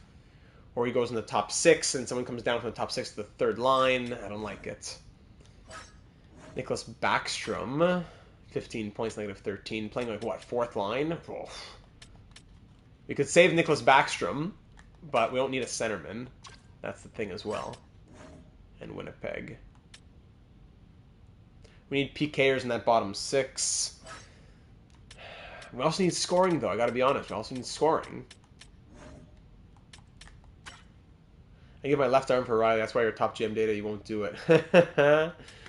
It's just that, the left side defense we have good. It's good right now. We are well. I think Pacioretty makes a lot of sense, guys. I think Pacioretty makes a lot of sense. Because let me show you exactly what I mean by players making a push for next season. We already have Owen Beck wanting to play on the third line. On top of Owen Beck wanting to make the third line, within the next year or 2, we will have maybe Kapanen, but definitely Helenius, Stenberg, Rubric, and Haikila, all trying to get spots in that middle 6 over the next couple of years. Why can Pat have to... I don't know. Pacioretty's have to... I didn't look at his face-off stat. So I think moving Samoskevich now to get immediate help and open up a long-term spot in the lineup, I see it as making sense. And it makes a lot of sense for the Canadians, too, because they get a younger player. They have to capitalize on Pacioretty's value. So I think I'm going to try offering it and try to take back that 4th-round pick and see what we can do here. I think it makes sense for both sides. Send him to the East. Don't got to think about him anymore. So Samoskevich goes to the Canadians, and let's see if we can take back a 4th next season to add to our stockpile. They're sellers as well. Yeah, it makes sense. It makes sense. Kent Hughes, what do you say to this, my friend? You're quite far off in value. Yeah, I'll make it a 5th, and then I'll be dancing in the streets. Let's go to a 5th next year. Kent, what do you say? Went, what do you say, buddy? You're quite far off still. Do you have Ryan back? Full circle Patches back in Montreal. We're not Skinner. Yeah, but the Canadians are sellers. The Sabres are 32, 13, and 4. I don't think they want to capitalize on value. I think they want to win a Stanley Cup, you know? I know, I feel you, Caleb. Just putting it out there. Let's say a 6th. Did I say a 6th? Yeah. 6th and Patches. 6th and Patches, what do you say? You're a bit off in value, so we can get a 7th, pretty much. We can get a 7th. Unless we upgrade a 6th to a 7th, but we'll just take a 7th then. Let's do it in this year's draft. Because I did some off-screen scouting. Yeah, we'll take another 7th. All right, Pacioretty in a 7th for Samoskevich. It's not like he's a 35-point player. It's not like we're trading something too crazy. In a real world, Samoskevich is going to be much more than that, I would think. Former first-round pick and all that. I think he's going to be great. But here, he's not cutting it for us this season. So Montreal, what do you say? Still rejected. All right, we'll swap 7ths. In 2029, we'll swap 7ths. Basically a 1-for-1 at this point. That's how little value Samoskevich has. Let's be honest with ourselves.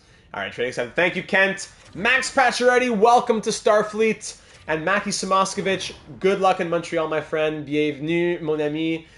Max Pacioretty, re-bienvenue.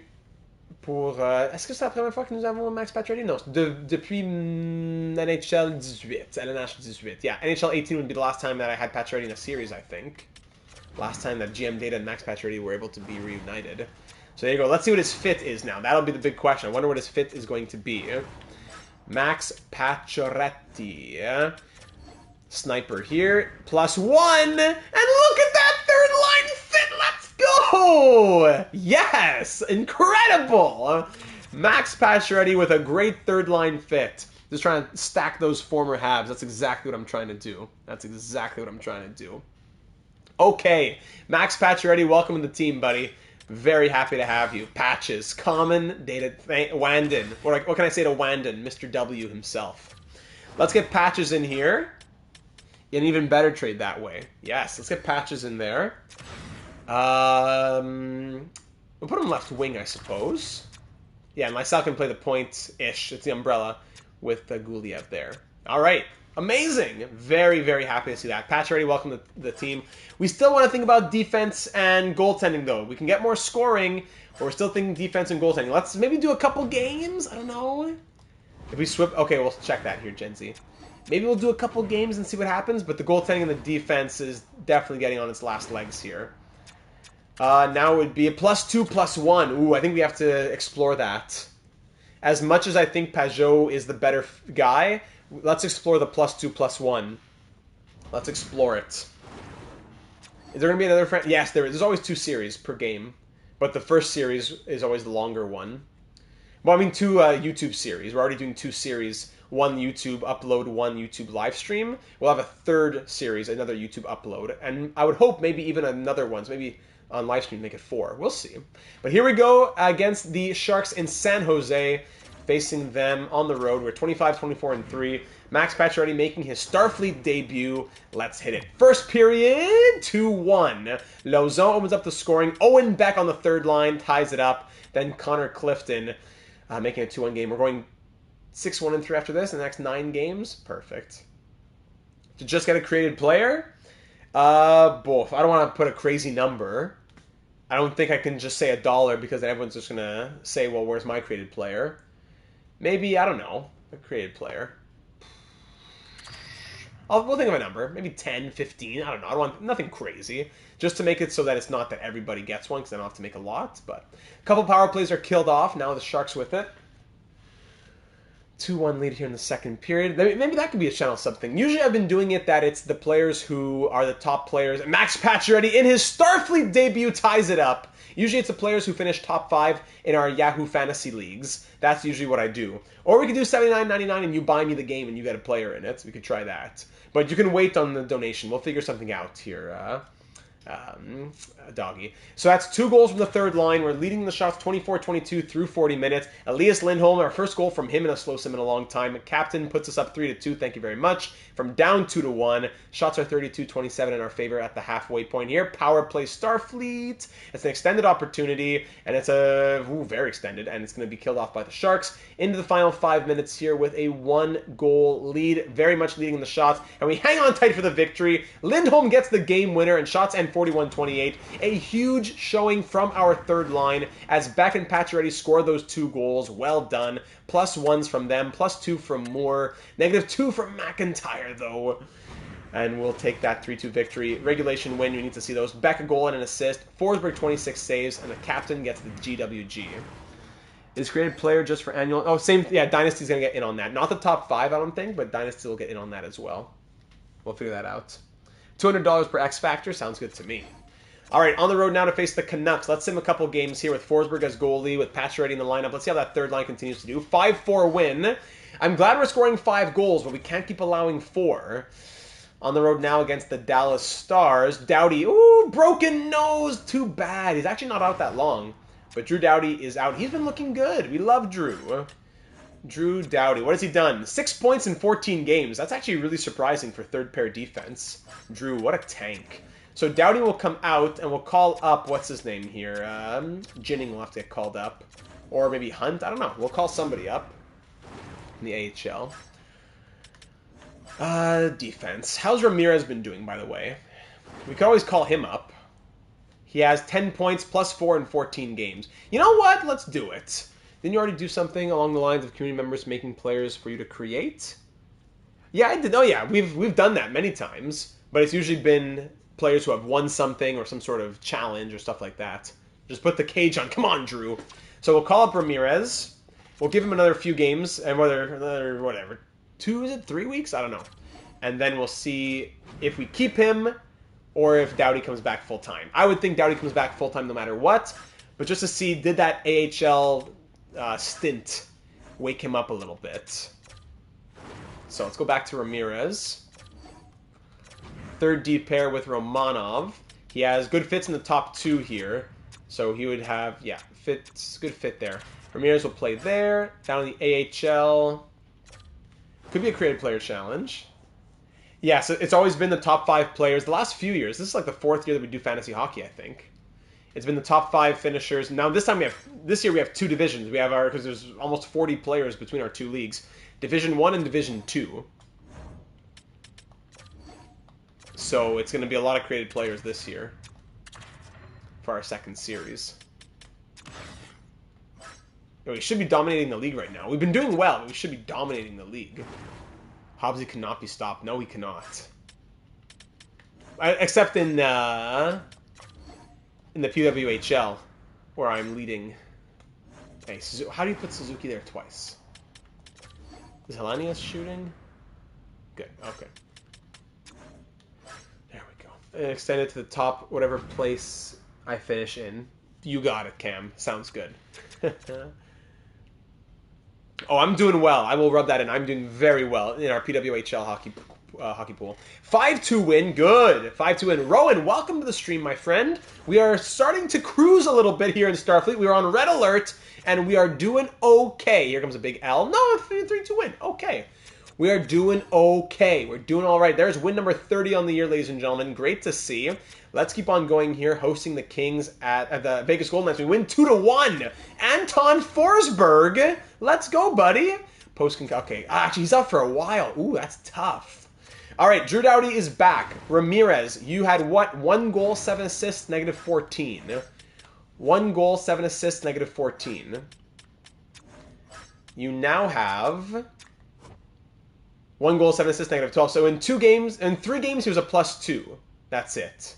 So you did okay, but I'm sending you back down, buddy. Where am I going? Go to roster moves, yes. Defense. Ramirez. Whoa, Ramirez back down. Thanks for coming. Back to the AHL. Defense here. Drew Doughty comes back on a great pace. Just wanted to say I'm new to your channel. I'm loving the Canucks series. I'm 1 episode away from being caught up. And then I will start with this one. Wow, Rowan, first off, welcome. Thank you so much. It's that much better of a community with you as a part of it, so thank you for saying so. We'd love to hear from you more often, so I'm glad that once you're caught up, you can be able to do that. Thanks for sharing that little tidbit. We're so happy to have you. Feel free to join us in the Discord server as well. The link in the description. We always talk more on our own franchise modes and on hockey and everything in general there. But even if you don't, appreciate your viewership and thank you for the love. And Andrew says, oh boy, that episode is a doozy. Yeah, that new Canucks episode, yes. All right, let's keep on going here against the Kings at Crypto.com Arena. 7-3 victory. Let's keep on rolling now. Let's keep on rolling. 6-2 win. Keep on rolling. Don't stop for a second. Let's go now. 7-5 win. Let's go now. Sorry. Thank you, Gen Z. Ramirez wasn't... I forgot to put Ramirez in. I sent him down, but I forgot to put him in. Thank you, Gen Z. That's why I pay you guys the big bucks. I'm getting too caught up in the in the simulation. We are killing it right now. Oh, I don't want to hear my voice on 2 times speed. That's too fast for me. All right, we're doing 62 points from Otto Stenberg. Good. All right, next game coming up. We should have... Actually, no, Moogley's out for a while, eh? 17 goals scored the last 3 games. That's what we want to see. Yeah, we'll take it, Crazy. We'll take it. 2-1 overtime loss. All right. I'm just... Only because it's a back-to-back, I'm going to give Forsberg a break here, but he has been incredible. These lines have been on fire. Let's go. Red alert. We're not standing down from red alert just yet. Corpy, buddy, let's go now. Give me something. Or else I'm still going to look to trade you for a backup, even if Forsberg's our starter. Here we go here. At home against the Ducks. 7-5 win. See, we're winning. We're scoring a ton. But come on, we can't allow that many. Good. I like it. Good. As long whatever gets you caught up. Speed into that early. I was a muse. Corpy, you got the win, but at what cost, right? 7-5 win. We are cruising. That's why I don't even want to see what we're 9-0-1 in our last 10. Oh, and the deadline's coming up here. Yeah, we'll check out the stats now that we're at the deadline. That was our last game for the deadline. Let's take a second to pause. The Devils have fired their head coach. Our head coach has been great, by the way. That's another big part of our changes here. Ryan Goalie gets fired by who? Gets fired by the Lightning. 14-5-2 since he's been hired by us. Warp 9.0.1. You can go. There's been what? Have they gotten to Warp 9.8? I think they've gotten there. The stats now. Woo! Am I excited to see these stats? Very good. Okay. So the captain, Elias Lindholm, is leading the way right now. 67 points in 63 games. On pace to go well over a point per game, which would be great. He scored 88 last year. That's the pace we want to be seeing from him. Artemi Panarin, 62 and 63 point per game. I'll take it. McIntyre at 43 goals, 56 points. Moore at 53. Now, Kevin Fiala, what's he been up to? 11 points. He slowed down, but 11 points in 22 games, a point every other night. That's, what, a 41-point pace? I want to see a bit more from him. But he's been doing all right. He's been doing okay. And the rest of the team has been rallying around him. Perfetti with 46. Pacioretty, what has he been up to? Max Pacioretty, 8 points, 6 goals, 8 points, and a +1 in 11 games. Yeah, Lindholm has been a big reason for the offense exploding. Yeah, very good. Pacioretty with 24 goals on the year. Girard, 37. Lysell, 36. Pajot, 25. Guliev at 21 in 54. Beck at 18. Lindell, 16. Romanov, 15 points, -9. He's been a +5 since we last checked. Cunnin, 15. Afanasyev, 12. Pesci, 9. Doughty, 8 points in 19 games. Love it. And Nico Sturm. Goaltending now. Anton Forsberg, 18, 9-1. 1 shutout, 911 save percentage, 2.74 goals against. While Corpy is 17, 16-3 with an 896 save percentage and 3.11 goals against. So, yeah, you know. Just curious about the entire league at this point. How are we looking? Scheifele with 90 points. There's Toffoli with 88. Where's Slim? I need to drink his tears on this. No, the Jets wouldn't want Toffoli. LOL. LOL. Realism. LOL. Yeah, here's Toffoli with 88 points in 62 games. Cry harder. Oh, boy. All right, let's get back to it. I don't think we have anything to do with the deadline aside from think about a goalie. I think the defense can be trusted enough, but it's the goaltending that still leaves me a little wonky. So let's enter the deadline. Unless we want to not enter the deadline, do the trade beforehand. Yeah, I'm gonna wait till I don't want to have to deal with trades popping up. Cry Slim Cry, baby. Cry Slim Cry. That's the motto here in the channel. Have you ever heard Slim, Hobbsy? I've spoken with Slim. Oh, yeah, I think you are. You have. Garant and the other guy. What's our AHL goalies? 44 points in 60 games from Cole Hudson. Our AHL goalies are Meach. Yeah, Meach and Garant. 886. Garant, 897. Slim. We love him. We love him. Pro hater. We love him. Corpy. And Mikola's up to a 76 now. He's the future. I love this man. Mikola could be NHL backup NHL backup as soon as next year at this point. So let's look around the league and see what goalies are on the block here. What goalies are on the block around the NHL? And you know what? I'm very curious. I need to see this right now. The closest pillow, baby. The closest pillow. I want to see, what's his name? Where did I just make the trade for? Who did we trade for? Fiala. What's Kako up to in LA? Let's see his point per game pace that he's been on. Yeah, I don't know, looks odd.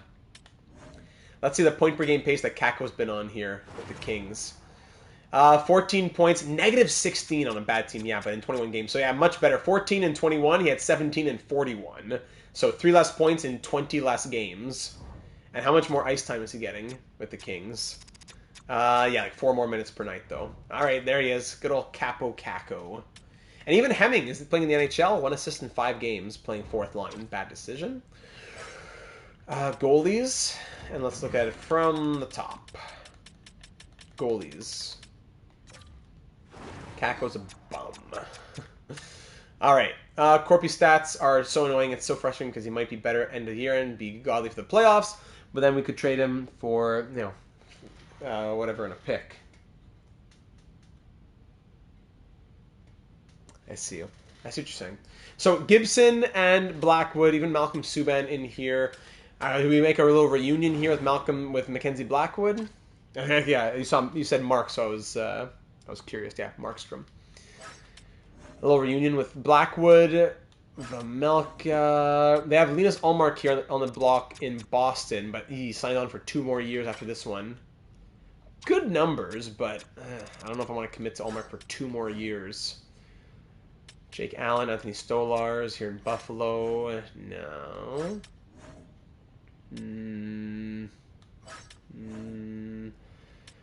Camesso, so I never picked up Kako and not traded him. He's good simming. He's never good simming, even if he gets to like an 80. That's it. He's an 87 here, and he didn't simulate well at all. These 2 guys are the best goalies in the league at 80 overall. Yeah, crazy. He'll be a Data 72 Hall of Fame nominee for sure. He has to get voted in, but he'll be a Hall of Fame nominee. Gary DeSilva. Our nemesis, Elvis Merzlikins, expiring deal in Columbus. Do we pick up our nemesis, Elvis Merzlikins? 903 save percentage on a bad Columbus team. Dallas. There's goalies here. We could get Scott Wedgwood. Another year at league minimum. He could be a 3rd goalie for us. Good numbers in the AHL. Scott Wedgwood could be interesting. Sebastian Cossa. Gary DeSilva, he was our ace pitcher in our MLB The Show Pirates series. Gary DeSilva. Sebastian Cossa could be someone who we look at here. Sebastian, very good numbers in the AHL, yet to play in the NHL. Expiring contract, 81 overall, medium elite. This could be something. This could be something. If the Wings are rolling with Augustine and even Hill for another year after this one, Cossa, I don't know if he's going to want another year in the AHL. Cossa might say, I'm not doing that. Elvis is interesting, but now Cossa is really speaking to me as well. Let's keep Cossa in mind. He should be an RFA. We'll double check before trading for him if we were to look at that, but I'd say Cossa is very likely, I believe, an RFA. Maybe pick up Hunter Jones. Wink, wink, nudge, nudge. Makiniemi, tough numbers in the AHL. Florida, Samuel Montembeault back in Florida. Expiring deal for Montembeault is interesting too. 11, 7, and 3, 9-13, 2.62. Samuel Montembeault. Now the question is, because if we trade it for, if our prospect is ready to go as soon as next year, that's a different story. But if he's ready for the AHL next year, we need another year of a buffer. Forsberg and Cossa would be interesting. Then Cossa and our prospect. Then the prospect takes over in 3 years. Montembeault would just, or anyone else who's like a Montembeault would just be a band-aid. So Montembeault, Merzlikins, Cossa, Caden Primo, Hunter Jones. Here he is, 81 overall though. Expiring deal, bad numbers in the AHL. Hunter Jones, there he is. Marachik's on the block, but not high enough in overall for me. Or it's not even that. It's the numbers. Actually, the numbers are good. That's true. The numbers are good. Marachik, okay. Well, I'd call him an option, but he'd be an expiring option. Askarov on the block here in Nashville, but he would be a long-term kind of guy. Well, Cossa is more of a low-risk, high-reward. But Askarov, it's more. It would cost. Not that it's cheese. It would cost a lot of value to get Askarov. We don't have a lot to give aside from picks. I don't know if we want to dip more into picks. And his numbers aren't great either. Yeah. In 103 games, his career numbers are 905 save percentage, 3.26 goals against. He's not even the cheese. It's that I don't know if I want Askarov. Meanwhile, Kevin Lankinen, though, even David Riddick, all available here in the AHL.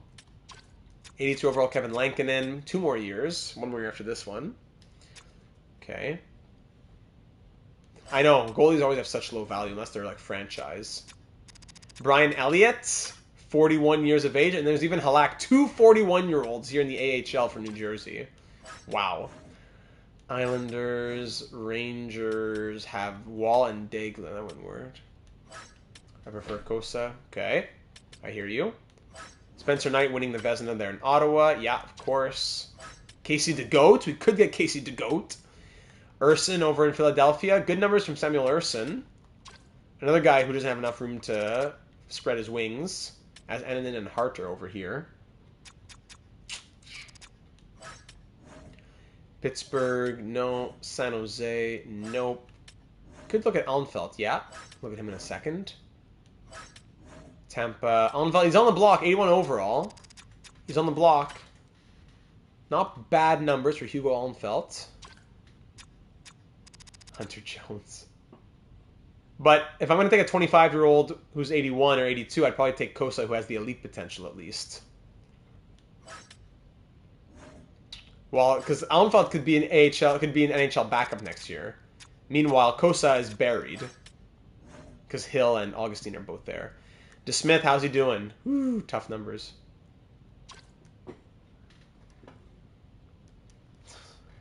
Yeah, absolutely. In my next roster update, after the trade deadline, all those players are going to be out, transferred to European, not to national teams, so they're out of the game. Yeah, tough situation in Toronto for the goalies. Yeah. Yeah, it wouldn't be a lot of value, though, for any goalie, I don't think. Silovs? What's Silovs up to? 892. Vegas. Prosvetov? 901. Eh. Washington. Charlie Lindgren. 1 game, 1 save. 100 save percentage. Laurent Brassois. Jets. Have Ranta. Nedeljkovic. I would say, yeah, let's go check if Kosa is actually an RFA. I think Kosa speaks to me the most. There's a few players who spoke to me there, but I think Kosa really spoke to me the most. Feel free to throw out any other names that really spoke to you, but I think, personally, Kosa spoke the most to me. Detroit, oops. Detroit. Sorry. In the system. Yeah, he's an RFA, so it wouldn't be hard to keep him on. Can I trade for... There we go. So what would it take for Kosa? You don't want a goalie back. They want Meech. Maybe we can trade them Meech. We could give them Meech. Actually, here's Ty Young, who you actually want but has 0 value. Ty Young and a 4th. How close does that get us? Meep. Good old Meep. I feel like I see Kosa too much in French. I'd like to see a new face. That's true, my love. I've also never used him. Are those players the ones I'm thinking of? Yes, yeah, that's what I'm talking about, Hobbsy. That's because we were mentioning the Flyers goaltending situation and all that. Sorry, I don't want to cheese it with a 4th. But I'm thinking Ty Young and who else? I've never had Kosa in any franchise mode, I don't believe. I'm 99.9% sure. Sorry, rookie skaters. Sorry, my trade value. That are signed instead of a 4th. Not really. Not a lot. That's the problem with being an expansion team. Within the first few years, you don't have a lot of bums. Unsigned bums, not a lot. These are players we want. I want to keep these guys. What better time than the present? Could be. Not a lot of value down here either. You want Langlois? I'll throw you Langlois, a little depth guy. But maybe I guess we have to throw somebody in. Maybe we take out the pick and we give you Christian Knights. Vyacheslav Emelin is also interesting. Here's a first-round pick of ours. I don't want to trade Emelin.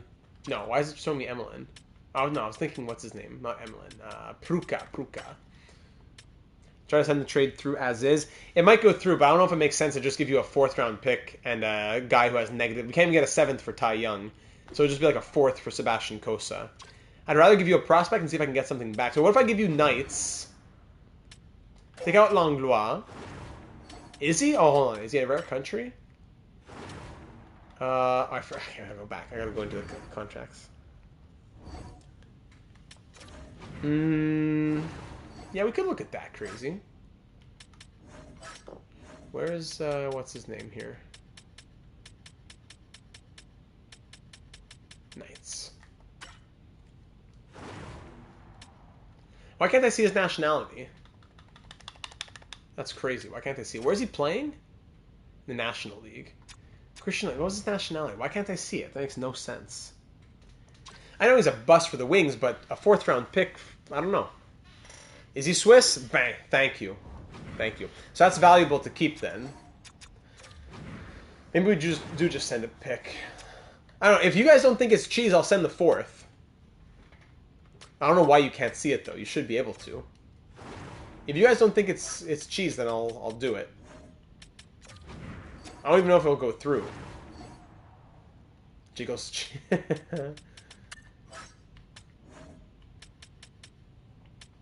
Where's Langlois? Get some value out of Langlois, who's not going to be sticking around. And a 4th. Is Philadelphia a good team or not? Philly... They are a good team. So, yeah. Where am I going? Detroit.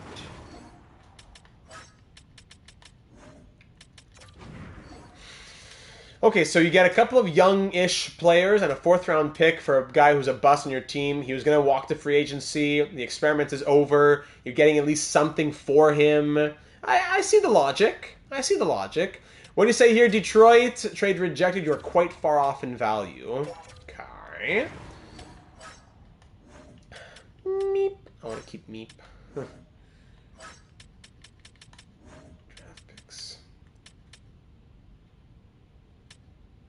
Trailing NFL is straightforward. Yeah, but NFL is very different. NFL is very different. I see what you're saying, but it's a whole different ball game over there. I give you a 7th in 2029, a little conditional 7th with it.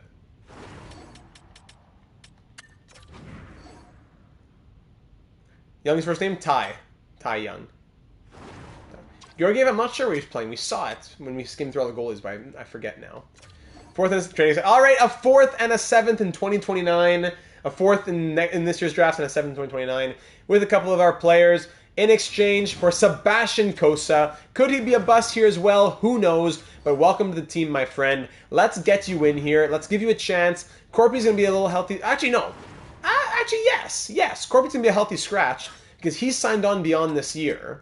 So if we want to trade Corpy Salo, we can always do it in the offseason. We don't need to trade him now. So do that. Perfect age to break out. All right, let's hope for it. Honka can move up. On defense here, we'll bring in Jinning. There you go. -1, whatever. All right, big deal there as Sebastian Cossa leaves the Detroit Red Wings. He busts out over there, and he is going to get a chance here with the Starfleet officers. He has to earn his way, though. He's being given the rank of cadet. That's it. We do want to make the playoffs. I'm just saying, just as an insurance, we keep him and make a trade in the offseason at the draft. I mean, let's say we really want a draft pick, and we trade him for that pick, as opposed to trading him now and just getting a pick, and we don't know what it becomes. Maybe we just hang on to him until the offseason and trade him for something that we have, like, we know what we want to get for him. You know what I mean? So no need to rush a deal, even though we know that he's out. So let's give Cossa a start. Forsberg's been great, but Cossa will get a start. He's making what? Is it not his NHL debut? Is it? Hold on. Has he played a single NHL game? Cossa, has he played a single game? 3 games in 2024-25, going 1-1-1. 888 save percentage. Great year in the AHL right now with Grand Rapids. He's coming up to the NHL. The former 15th overall pick in 2021. Welcome to San Francisco. You'll start next game after the deadline, though. So we'll sim through the deadline. Corpy's likely out. Worst case, we keep him as an insurance to be... Because if we do get an injury, and Forsberg has to start or Costa has to start, we can just keep Korpisalo as the backup as opposed to having to call up a 76 overall. Well, instead of just to trade him. Yeah. All right, so we'll sim through the deadline now. And there we go. So we're 35-24-4. We're 9-0-1 in our last 10 games. Nicholas Backstrom on the waivers. We were just talking about Nicholas Backstrom. Oh, I think we got to claim him for the cup run. Backstrom for some depth in the cup run? I think we have to. Swiss in the bottom... Sweden...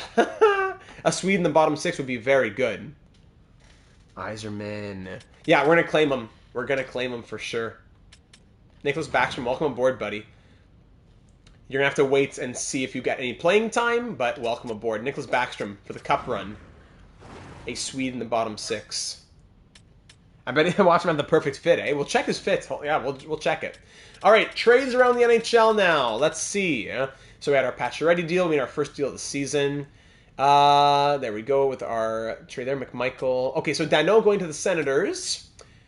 Jake Bean to the Wild. Sean Dursey. We forgot about Sean Dursey. Eh? We were thinking about him at one point. Well, not that we forgot. We said we're good on defense, but we never went back on Sean Dursey. My apologies. He goes to Nashville. Lawson Krause to Washington. I'm going to go and watch the new episodes for the Bucks franchise now. I mean the Canucks. Probably an autocorrect there. Just wanted to leave off. I will definitely be a regular for the MLB franchise. I'm a college baseball player myself. No kidding! Wow. So our MLB The Show 23 series, Rowan, is finishing up. It's been 10 months, so it's finishing up in the next couple of weeks. We're live on Tuesday nights at 7 p.m. Eastern. After that, MLB The Show 24 comes out in March, and then we'll start our new series. So great to hear from you. Thank you for leaving the kind words and for being a part of the stream tonight. And we'll talk to you soon, my friend. Thank you for that. Krause and Kerfoot going to the Capitals. Ruzicka to Dallas. Tyler Bertuzzi. Look at that. I'm very excited for the new game. Let's go. Thanks, Rowan. Bertuzzi to the Oilers, just like wink, wink, nudge, nudge. Matt Dumba also going to the Oilers. Tomas Hertl going to the Flames. Rasmus Anderson going to the Sharks. So we were thinking about Rasmus Anderson a lot. It came down to, not only that we liked the defense, but it came down to we wouldn't have had value for Rasmus Anderson. So we can always revisit him, especially as a right-handed guy on the right side. But I think we were content to say we're okay with the squad. It would cost another first. It would take Romanov and a second or a first probably, at least to get it done. I don't know. But it wouldn't have been easy to get Anderson as much as we wanted him. After we already traded out Samoskevich and Kako and a first and a second and a third, I didn't want to deplete everything now.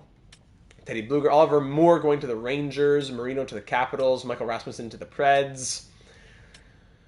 Dickinson to the Maple Leafs. Victor Eklund going to Vancouver in a deal there. Matt Dumba. Maybe. We could see it in the offseason. If he's there in the offseason, we can think about that.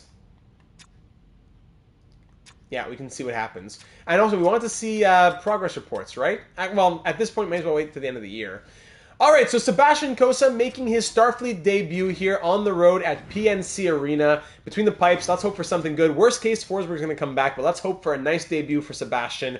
Back in the NHL and getting a new shot, new life. Let's see what we can do. First period, 1-1. Andreas Janssen opens it up, but then Artemi Panarin ties it back up. All right, early call from Crazy. I love it. Second period, 1-1, 3-3 after 40. Gunler makes it a power play goal, makes it 2-1. Perfetti ties it up. Drew Doughty makes it 3-2, but then Svechnikov ties it late. Shots are 26-23 in our favor, and we're tied at 3, headed into the third period. Power play for the Hurricanes. We kill that off. 5 minutes in, all tied up, leading the shots as we now are up to 33. Power play Starfleet, but Seth Jarvis scores as our power play expires, and then Noel Gunler makes it 5. Come on, Sebastian. Sebastian the Whale, come on. And that's 6. Oh boy, ugly, ugly, ugly debut for Cossa. Yikes. 6 goals on 34 shots while we get 3 on 37. Ouch, ouch, ouch. So our winning streak comes to an end there. We had a very nice winning streak going. Just to look for the history books, what was that winning streak right there? And they're good teams, so that's true. That was, and so it's not a winning streak, but just a game without a regulation loss. But it was a 1, 2, 3, 4, 5, 6, 7, 8, 9. It was a 9-game winning streak, and we were 10-0-1 in our last 11 before the deadline. Wow, so that was a great stretch. First regulation loss in 11 games. Let's keep going here. I'm going to give another couple games to Kosa before we go back to Forsberg. So we'll give him the Kings on the road. 10-3 win! What? 10-3! I don't know if you've ever scored 10 goals. What? Oh my goodness. How about that against the Kings? 10-3. And we'll give one more to Kosa here on the road at Excel Energy Center, and it's a 5-4 win. So 2 wins from Kosa. How about that? We'll take it. Franchise record. It may very well be. Kosa, 845 save percentage. Ouch. But Forsberg, going to get back in there, and we'll see what happens going back to the calendar. We're getting close to wrapping up the season now. We're sitting atop the Hollywood division. 6-3 win. Good. Kako really feeling that trade. 6-3 win. Facing the Panthers. 2-0 loss. We get shut out for the first time in a long time. You get a goal. You get a goal. 4-0. We got shut out 2-0, and then we shut out the Wild 4-0. Anton Forsberg's second shutout of the season. Strained hamstring, head coach replace. 5-3 loss. We're 39, 27, and 4 through 70 games or so. Ramirez injured knee. Ouch. All right. Damon Hunt, good. 4-1 win. Good goal pro. That's funny. On the road against the Coyotes. That was win number 40, by the way. 6-3 loss. Yikes. After every season. You know what? I've been doing it on my own time, but I will, after the season, I'll show everybody the record book. One more to Forsberg, then we'll go back to Kosa. 5-4 shootout loss. All right, let's go back to Kosa now. Skippy. Let's go back to Kosa. Forsberg, 9-10 save percentage. He's pulling his weight. He's doing all right. Kosa was looking good. He got a couple of wins. Now we'll put him back in there. He's gotten a feel for the team. He's been at practice. He's feeling good. We're hosting the Blues. Ramirez is fully healthy. Let's get him back in there. In the AHL. Gross will come out, and Ramirez will go back in. There we go. Of course, I'm just curious again what he's been up to. 17 points in 25 games and a plus 13. Good. And Cole Hudson, 48 points in 69 games. Great. Good. Fancy. 70 points from Otto Stenberg. We are 40, 29, and 27, and 9. 4-3 loss. Come on, the pressure's on there when you're on when we're looking at those back-to-backs. Come on, Mason Primo's healthy now. He wants to stay as a backup for the postseason. Come on. Primo. Backstrom got put in. No, I don't want Backstrom there. No, Backstrom, gotta call him up. I gotta make sure he's in the lineup. Not in the lineup, but just in the NHL roster. Apologies for that slip up. Let's call Backstrom up. There we go. Good. McIntyre will be in the top 5 guaranteed. I'd be surprised to see him at 1. So probably 3rd in points. Yeah, in points, yeah. You'll probably see Lindholm for points. You could see McIntyre for goals soon, I guess. Goals, I'm not sure who would be. All right, Kosta's going to get a few more games here, including the game against the Red Wings. 3-2 win. There you go. Now back at Little Caesars Arena, the team that forsook him and tossed him away in Detroit to face them for the first time in front of his former team. They're 28, 42, and 4. Come on, Sebastian, go out there and get me a big dub. Let's go. First period, 2-0. Pat's ready on the power play, and McIntyre even strength. 2-0 after 20. Second period, 4-3. All right, so we're up 4-0. Panarin and Lindholm power play goals within the first 4 minutes and 8 seconds. But then DeBrincat, Larkin, and Soderblom, and we're up 4-3 now. 3 goals over a span of like 7 minutes. And the shots are 28-16. Yikes, but we're up by 1. Detroit making a push there in the second period. Larkin ties it up now from 3-0 and 4-1 to 4-4. Oh my goodness. Gabriel Perreault makes it 5-4. Come on now. We'll check after this, Mila. Remind me. 4 unanswered into the final few minutes of this one. Oh, yikes! That hurts. That hurts the morale. Come on, Sebastian! Big choke. That really does not bode well for the playoffs, actually. Big choke. Up 4-0 and... Was it 4-0? 3-0 and 4-1? No more back-to-backs, eh? I'm going to give him... I'll give him 1 or 2 more games, pretty much. But after a game like that, you got to go to Forsberg. Even Corpy in there, yeah. Shady business going on there. I hear. Yeah, you know what, Sam? You're not wrong. Shady business. Let's give Corpy a couple starts here. Coast, take a night off, buddy. Take a night off. Let's go Corpy for a couple games just to make sure we do our due diligence headed into the postseason. And by the way, we're not going to sign him now, but just an extension for Kosa. Let's see what he wants. Kosa will be looking at, let's see. Oh, okay, nice and cheap. We could do even 2 years. Actually, maybe we do it right now. 2 years at 900K to keep him as an RFA. Keep that in mind for the start of next episode. Shout out inbound from Corpy Salo. On the road at TD Garden. 5-3 win. All right. Yes, thank you, Mila. I always need those reminders. It's never intentional. I always need those reminders. All right. Faber. Fab 5. Faber Drive. Tongue-tied by Faber. Everyone know that song? Every time that I try and get tongue-tied. I don't want to get any copyright here. Brock Faber, 2 points in 4 games, getting just disrespected. 81 overall. Yeah. In the most recent rosters, he'll look a lot better. Get the iceberg in there. That's my name for Forsberg. Okay, perfect. I love nicknames for players. Chaz Lucius, Dennis the Chosen One Chalowski, Boris the Latvian Leviathan Kalinin. Love the names. Peyton Hollywood Wilm. 5-3 win. I'll give him the Bruins again. Corpy. 5-3 win, then a 6-2 loss. Woo. Let's... okay, we saw enough from Corpy now. We know who Corpy is. I'm going Forsberg for a little bit now. Forsberg 1. Kosa 1. Forsberg 1. He's Jim.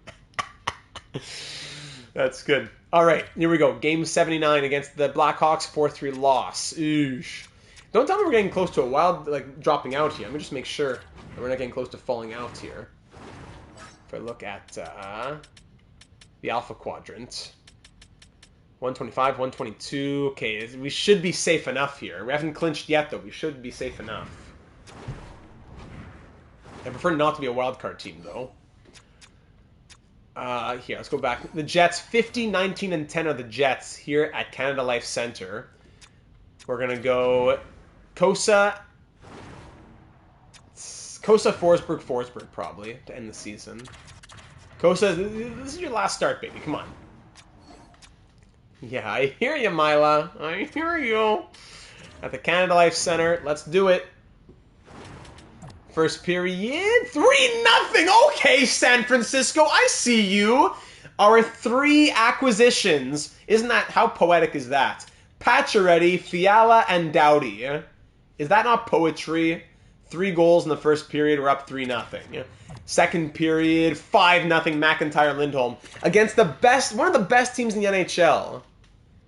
Against one of the best teams in the NHL. 6-0 Kevin Fiala as Hellebuck comes in for Antti-Ranta. Wow. So we're having better luck on the slow sim. The extra point is good. Perfetti gets his old team. Doughty, my beloved. 7-0. What a show. What a show. After getting disrespected and humiliated in Detroit, Sebastian Kosa sits out for a couple games, comes back to the crease, and gets his first career NHL shutout against one of the best teams in the NHL. Oh, and by the way, 2 goals, 3 assists, 5-point night for Kevin Fiala, and 3 points from the Professor. Sebastian Kosa, what a tank. 7-0, what a win. What a win. Ooh, cuckoo. Brett Pesci, don't make me tell you how I got these scars. Brett Pesci out till May 10th, MCL sprain. Out for a month. That's at least out for round number 1. Whoa, that's ugly. By the way, we want to see Backstrom's fit. Perfect on the second line. So, Ramirez will come back up. You know, an 84 overall coming back in is not a bad thing. But that hurts. Drew Doughty has 18 points. He's been crazy. I think Doughty's going to go on the second pair. We'll keep Romanov on the third pair. And we'll call up Ramirez. I'd be tempted to call up Cole Hudson.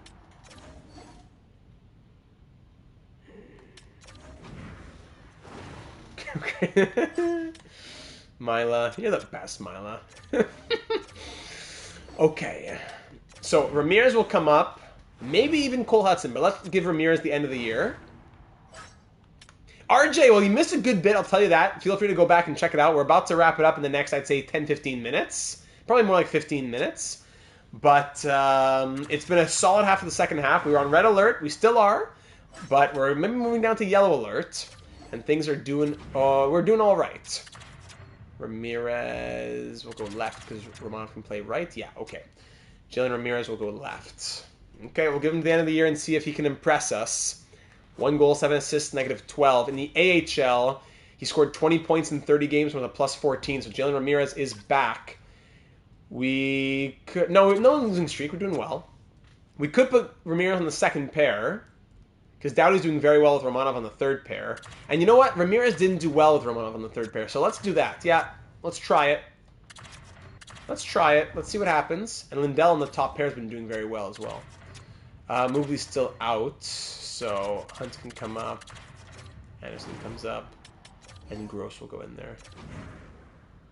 Yeah, we were 25-24. Now here we are with, what, 43 wins? There you go. So, huge 7-0 victory. Sebastian Cossa getting his first career NHL shutout. Could be. Ramirez could be. I'm actually gonna give another one here to Cossa, and then we'll decide who gets the last game. Maybe the slow sim is the magic. And Lindholm has clinched point per game plus status. Let's go. First period, 1-0. Kevin Fiala on the power play. Second period, 2-1.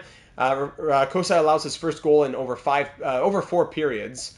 As Couture scores towards the end of the second, and Perfetti had a power play goal. We're up by 1 here in the third period. Shots 27-24 for the Sharks. And we have a 1-goal lead here against one of our division rivals here in the Hollywood division. Power play, Starfleet kill. I'm not sure. He's right-handed lefty. That's true. He's a right-handed lefty, so that works out. So we could we'll probably swap him back then. 3-1, Fabian Lysell adds a little bit of insurance there, and we'll come away with the 3-1 victory. A huge... So Cossa makes 34 saves on 35 shots. Is he finding his groove? A goal and 2 assists from Lysell. I love him as well. And Fiala, goal and an assist. What did we see from Ramirez? Oh, wrong team. Ramirez... Oh, sorry. Where are you? My eyes are playing tricks on me. +1, playing 21.5 minutes. Okay, good. Nice. So that gives us win number 44. And I will end off the year against the 19-55-7 LA Kings. Hopefully we can get a win against them to end the year. I think we'll give Cossa another one. The Conn Smythe for Corpy is disappearing. I think we'll give another one here. Yeah, I heard about that. Salt Lake City. Interesting stuff, eh? We've seen a lot from Forsberg, so if there's anyone we want to see more from, it's Cossa. So we'll keep Cossa in there. And defense-wise, we'll swap Ramirez and Goulia back. They supposedly have a +3. This new coach has been crazy. Ryan Goldie, let's go. All right, so back to the slow sim. Our final game of year number 4 to end the year, looking for win number 45. Let's see if we can do it at home at Enterprise Arena here in the holodeck, hosting the Kings. Little rematch between Kakko, Fiala, and Doughty once again. We've seen them a lot. First period, 2-0 Kings, of course. Coleman and Bjorn Vogt. 2 goals on 10 shots. 5-1. Hold on. Samuel Girard scoring his first goal of the episode in a slow sim. We're now down 2-1. Second period and 2-1. I know. And this is showing Kossa's finding his way. True. Shots are 27-16, but Jeremy Swayman's putting on a show. And we're down by 1 heading into the third period. Power play Starfleet, 4-on-3, 5-on-4. Extended opportunity! Wow, huge kill from the Kings, and Bjorn Vogt scores his second of the goal. Now, the number then Panarin brings us back within 1. Yeah, he's 6'6". Back within 1. It's a 3-2 Shots are 38-21. Final 2 minutes. Let's say for the final game of the season, let's hop in, ladies and gentlemen. With 2.5 minutes to go, let's hop in and see if anybody wants to try and tie this game up and push it to overtime. Wow. We got a sip of water here. Where are we at now? It's been a couple hours? Yeah. We'll wrap it up. It's probably been a bit longer than I would have liked it to, but the trade's extended it a little bit more. But let's see if we can do anything here at the end of this one with 2:41 to go in the final game of the season against the worst team in the league. Yeah, we totally forgot about Girard. That shot's blocked. Oui, je parle français, mon ami. I do speak French. Bienvenue. It's the first time I see you, Nick. Welcome to the stream. We are at the end of our 4th season with our expansion franchise here on NHL 24. Has he been any good? He's been okay. We'll see his numbers in a second. Here's the man himself, Capo Caco. Here he is. Just skate by, no problem. Byfield pushed off the puck. Panarin, Byfield, nice kick save. Byfield in tight. Kosa will hang on. Let's bring the second line out. Now, deuxième trio. Let's get the second line out there. For the defensive zone draw. Tyler Toffoli, 74 assists this season. Oh my goodness. Second lines are out. Cody Glass, Sharks legend. Oh, okay. Ben, merci beaucoup. Thanks for saying that. C'est vraiment apprécié par toi aussi. I appreciate you joining the stream to drop the kind words. Fiala in front of... Oh my goodness. Forehand backhand big kick save by Anguliev. S'il y a jamais une question, juste laisse-moi savoir. Oh, big glove save from Kosa. Dans les commentaires où we have a Discord, nous avons un Discord server aussi. Le lien est dans la description. Donc, s'il y a jamais une question, une histoire de ton propre franchise mode, laisse-nous savoir. We'd be happy to help. I'd be happy to help. We're always here to make the community stronger, and I appreciate you sharing the kind words. Fiala, a little move there. Can't get the shot in front. Come on. Dickinson's going to take it away. Minute 30 to go. If we can just get a little bit of established presence, I'm going to pull the goalie here. Minute 25. McIntyre. Fiala. All right, Perfetti scores! No need to pull the goalie as Kevin Fiala scores against his old team. Add another one for Big Kevin. Or is it... Sorry, it was Fiala, right? Or is it Perfetti in front? No, it's Perfetti! Fiala had the puck. It's his 20th of the season. In the last game of the year, he scores goal number 20. Big goal to tie this game up. Nice move as well. There you go. Let's go. Nick, do you have your own YouTube channel as well?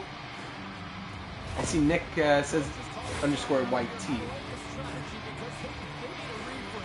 And the Kings are taking a penalty, a timeout here, as we're all tied up. Let me open up your channel here, Nick. Do you do franchise mode as well? I used some Fortnite in there. It's been a while. Oh no! And then I was looking down, and then Kaliev scores. Oh, they come right back. No! Arthur Kaliev comes back the other way. I was distracted there for a second. Off the face-off, just fly by everybody. Right down Main Street. What a joke. That was horrible. Off the face-off and the AI and the terrible goaltending as well.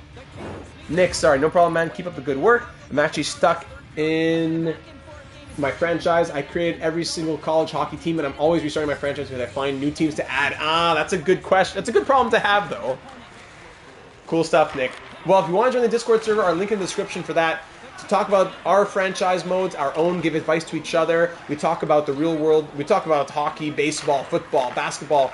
There's almost 600 people in the Discord server, and it's a really, really fun time. It's not just a Data 782 Discord server. It's a real community. I'm very proud of it. Swindon's going to hang on, and now we get a face-off. All right, let's go ahead and get the goalie pulled, and with 52.9 seconds to go, we have an offensive zone draw.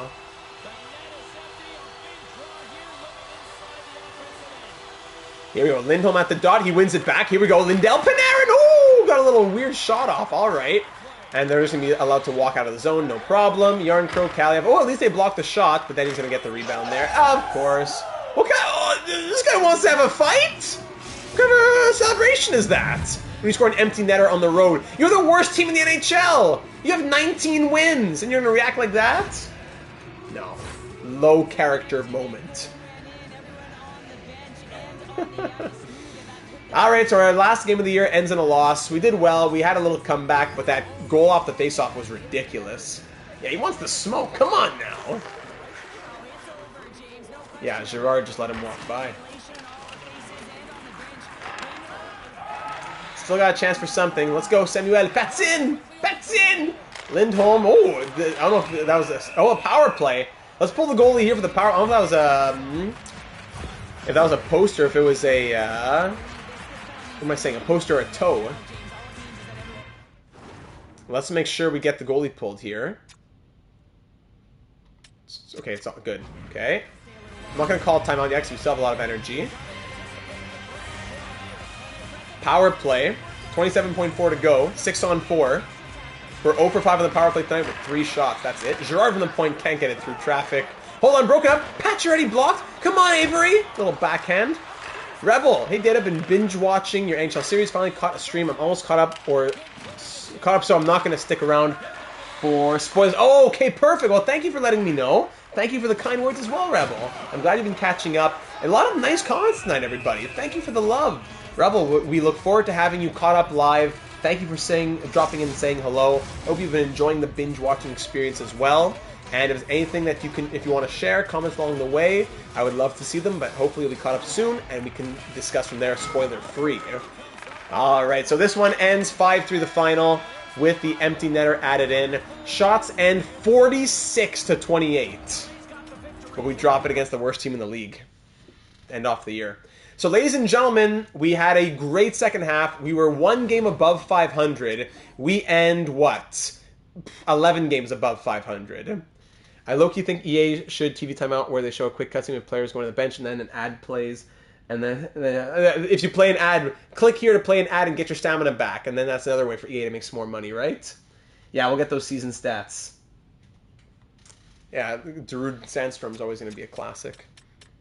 All right, so there's all 82 games. Let's check out the team stats, then we'll check out the player stats, ladies and gentlemen. So we end 44, 33, and 5, second in the Hollywood division. Where does that put us in the Alpha Quadrant? That puts us 8. Ooh, we were the last team to make it. We had a very good cushion.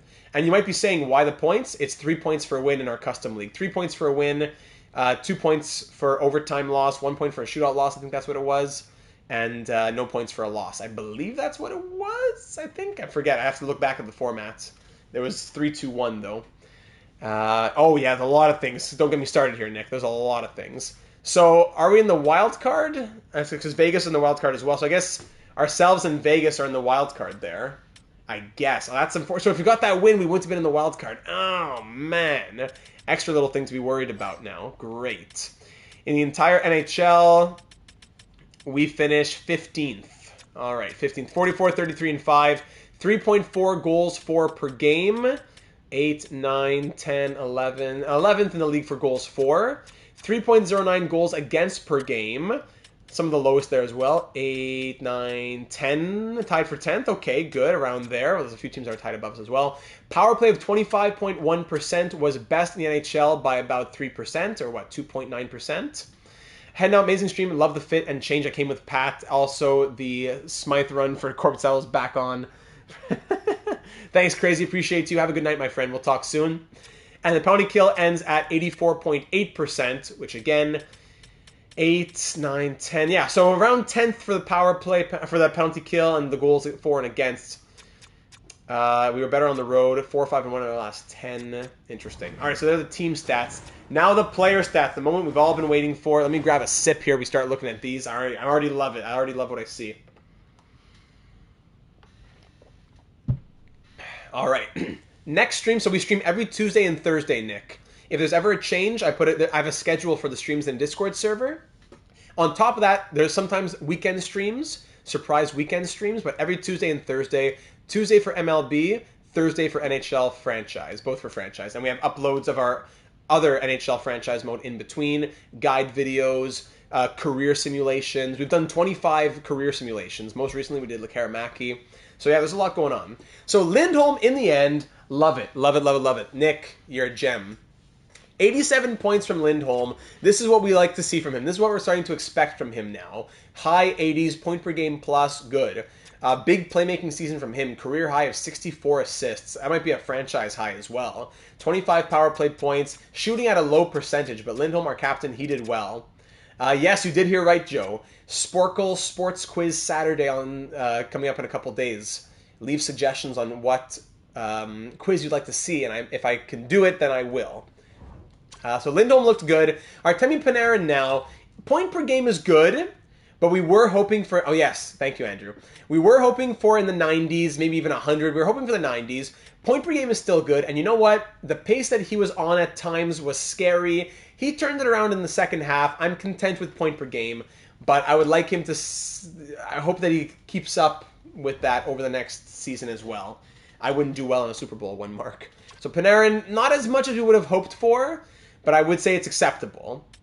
Avery McIntyre, he was on a 60-goal pace. Yeah, thanks, RJ. That was a great snipe. 60-goal pace for McIntyre. He ends with 56. Still very good. 78-point season from the sophomore. Saturday, it would be sometime in the afternoon, probably. Could be 2, 3, 4. I don't know. I wouldn't say there's a set time. Usually it's the afternoon, though. Sophomore season, a new franchise record for 56 goals in a year. Love it. For Avery McIntyre, 56 goals and 78 points, a +7, shooting at 15.8%. Amazing. 19 power play goals, an improvement on his rookie season when he won the Calder. There you go. Keep growing, buddy. Keep growing. Now, Cole Perfetti first. Cole Perfetti, again, a player who did exactly what we wanted him to do. A career-high season for him. We wanted him to be a playmaker. He scored his 20 goals. He got his 21 power play assists, his 58 assists in total. Cole Perfetti did exactly what we wanted. Thank you very much. Now, Kevin Fiala. Let's see it, buddy. 36 points in 41 games. He was on a 22-point pace. Through the first, so he had 11 points in 21 games. That means he scored, so if he had 11, he got 25 points in the next 20 games. So 11 points in 21 games, then 25 points in 20 games. Wow. Wow. 36 and 41 from Kevin Fiala, -1. As of now, that trade was worth it. It was worth it. Next up, now Max Pacioretty has been another big one. 16 goals and 27 points in 30 games. That is worth it from Samoskevich as well. That's a big improvement from Samoskevich. Very well done to Max Pacioretty. That is the depth scoring that we were talking about, and we filled the need. GM Data filled the need, and I thank the AGMs for throwing out the names. 27 points in 30 games down the third line, 10 power play points. Incredible from Patches. Love it. Trevor Moore, down here from Trevor Moore, after he scored, 75, 62, especially 75, down to 59. Only a 10-goal year, shooting at 6.1%. 49 assists was good. It was his scoring. The assists were there, but the assists were normal. It's the goal scoring that was very much down. But Trevor Moore did his job. Sam Girard, another one. Yeah, Sam Girard, 80, 58. 70, 54. Your trading is very sophisticated compared to mine, where I just take random... Thanks, RJ. Patches with the poise, yes. So Girard, a down year. That seems to be the trend for Girard. So that means next year we can count on 70-plus points. But 54 from Sam Girard this season.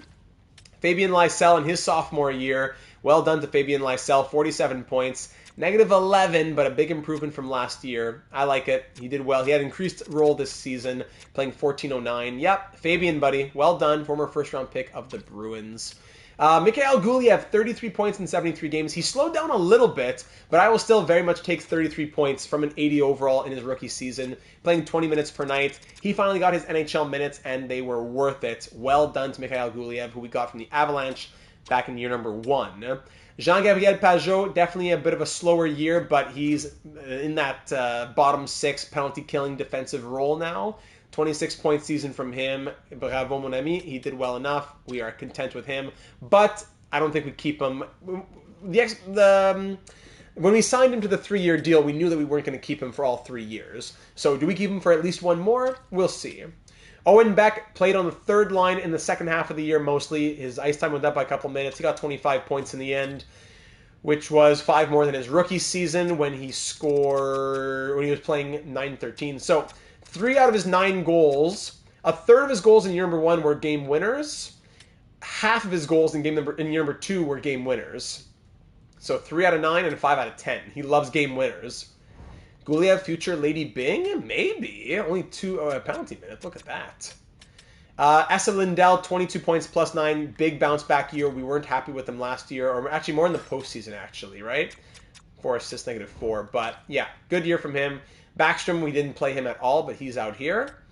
Drew Doughty, 18 points. The guy was on like a 40-point pace. The guy hasn't played in like a year. And he was on a 40-point pace. 18 points, +9 in 38 games. The Kings were just healthy scratching him, and we saved him. Look at that.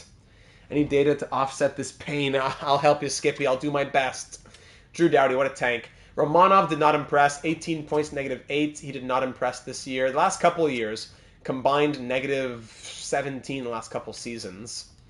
Come on, Romanov. Cunnin, 16 points. Fanaseyev, 13 in 60.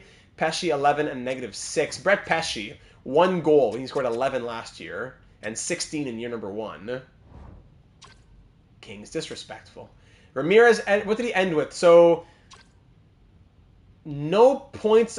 So he was a +1 in 2 games. Yeah, so 0 points and a +1 in 2 games for Jalen Ramirez. I think we probably keep him, but I don't know. And goaltending in the end, Forsberg went 21, 13, and 2 with 2 shutouts, 909 save percentage, 2.83. Sebastian Cossa with us here in San Francisco, 5 and 4 with a shutout, 889 save percentage, 3.33 goals against. And Corpy, 18, 17, and 3 in his 39 appearances, 1 shutout, 894, 3.16 goals against. So who starts? Who backs up? Good question. But Cossa did have a hot end to the year, I will say, for the most part. It's a tough question. I think Forsberg starts, but who backs him up? And who do we go to if things need to change? That will be our question headed into the playoffs.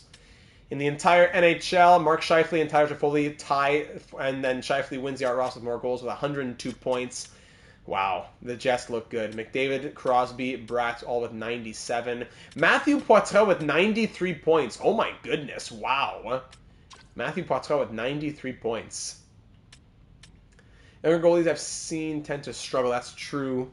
True. Good point, RJ. Stone, Skinner, Malkin. There's Lindholm. Bedard. Zach Benson out there in Buffalo. Carlson. Stevenson.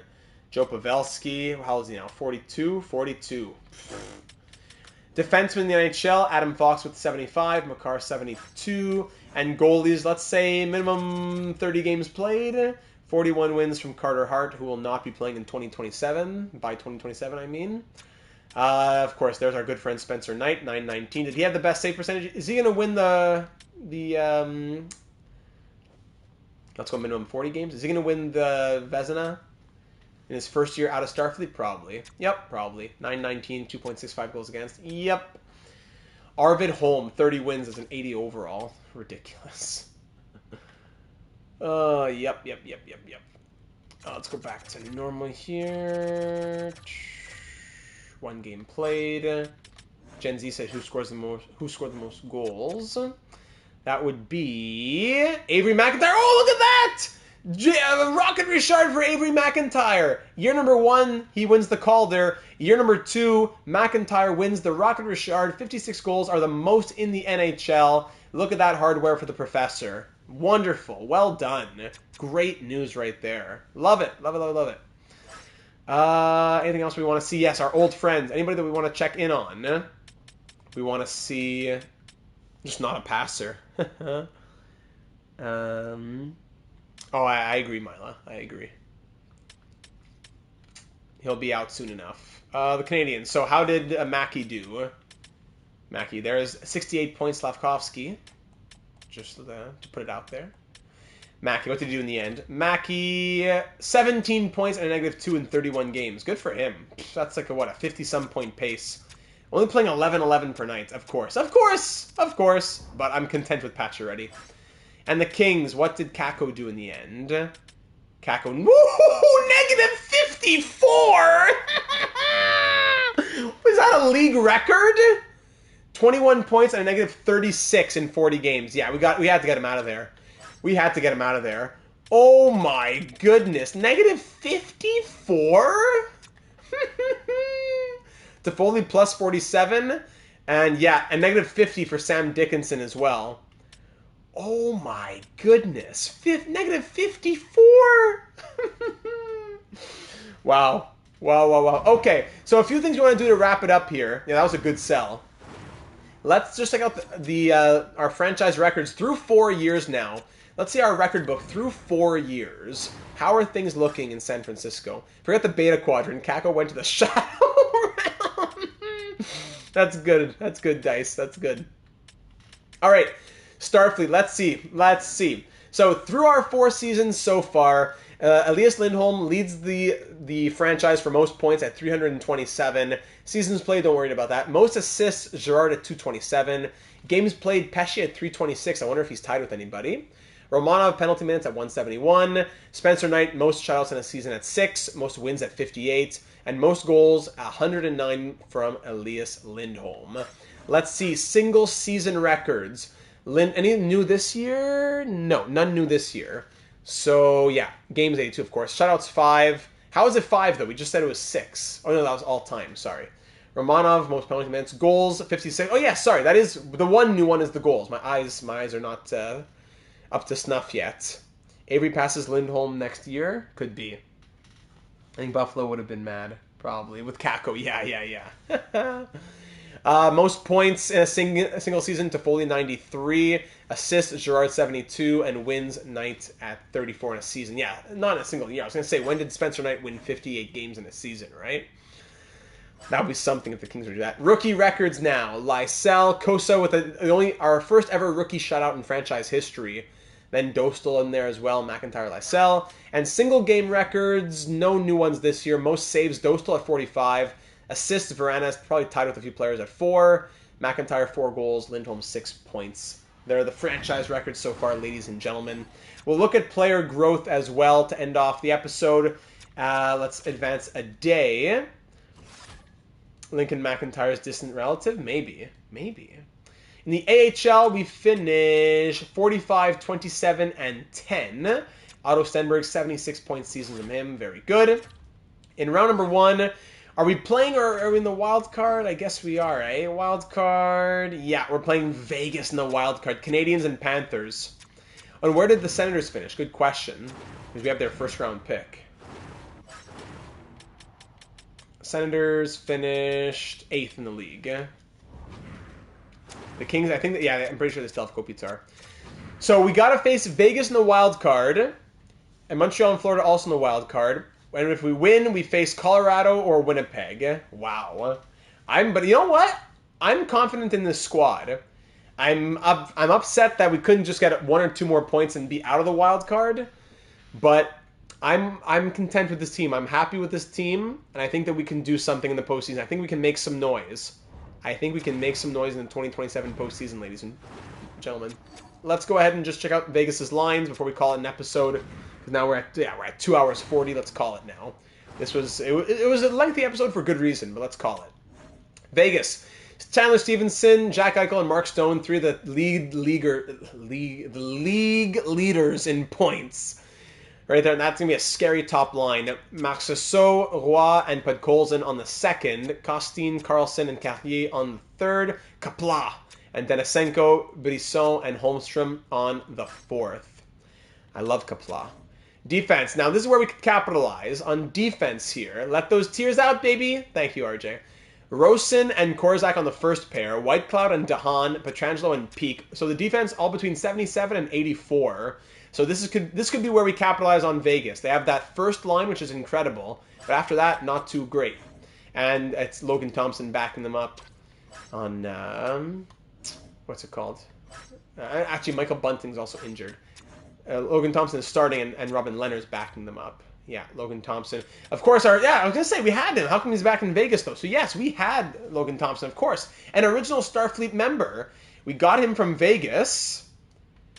He played 2 years. We traded him to the Islanders, and then he signed back in Vegas, I guess. Yeah, his numbers haven't been great, so it makes sense why we let him go. But that first year with us was crazy. That .922 save percentage season. Logan Thompson, former Starfleet officer, now back in Las Vegas. All right, so there you have it, ladies and gentlemen. There is the squad. Yes, there's the squad. I was thinking about the wrong player. That will be facing next week. What's the date? It's the 15th, correct? Yes, I didn't say edit lines. Next week, February 15th, 7 p.m. Eastern, here on the channel, ladies and gentlemen. Next Thursday, we'll have the 2027 postseason. I'm excited for it. Leave any thoughts on the lines, on the extensions even. We could think to extend Pacioretty. He wants big money, so probably not. We could extend Cunnin. Probably not. No, of course not, doggy. Pretty low on Backstrom if we wanted to keep him for depth fourth line guy next year.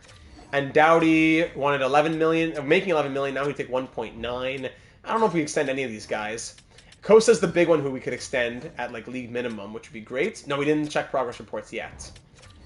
And Forsberg would want 1.8. All right. Good to know. Good to know. I didn't see what... Yeah, okay. Let's look at progress reports. Progress reports.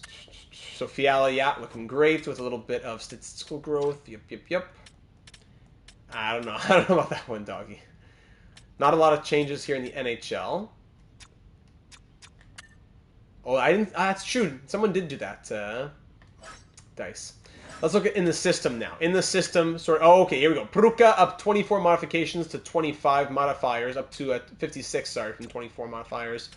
Kaminsky up to 58, Kukunin 58, Emelin at a 71, Galiev, Mikkel at a 76, Knights 71, Stenberg with a little bit of growth, Mugli a little bit of growth, but still more growth to come, we'll see at the end of the season. We'll check all these players and their stats they had overseas and in their leagues and all that at the end, absolute end of the year. And coaching staff, finally, a final thank you to Ryan Goalie, who comes in here and goes 23, 14, and 3. Not crazy, but a big difference. A big difference. 58.3 winning percentage. And we want to keep the good times rolling into the postseason. I'm happy with this team. So ladies and gentlemen, leave any and all your thoughts down here in the comments on YouTube or over on the Discord server, link in the description. Any thoughts on the forwards? Any thoughts on the defense? Any thoughts on power play unit number 1? Power play unit number 2? Penalty kill unit number 1? Penalty kill unit number 2? Or penalty kill unit number 3? Do we keep Fiala here? I don't know. I forgot about Fiala being here, I guess. I feel it, Hobbsy. I feel it.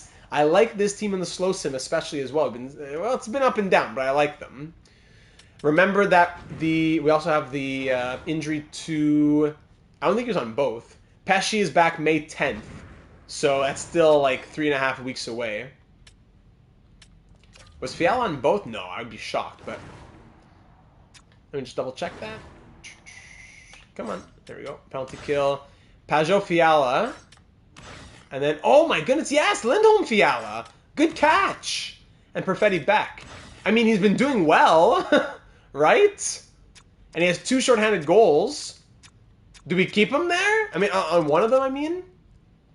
Do we keep him on one of them, maybe? So yeah, keep that in mind. One of the suggestions I'll look for, ladies and gentlemen, please leave me your penalty kill thoughts.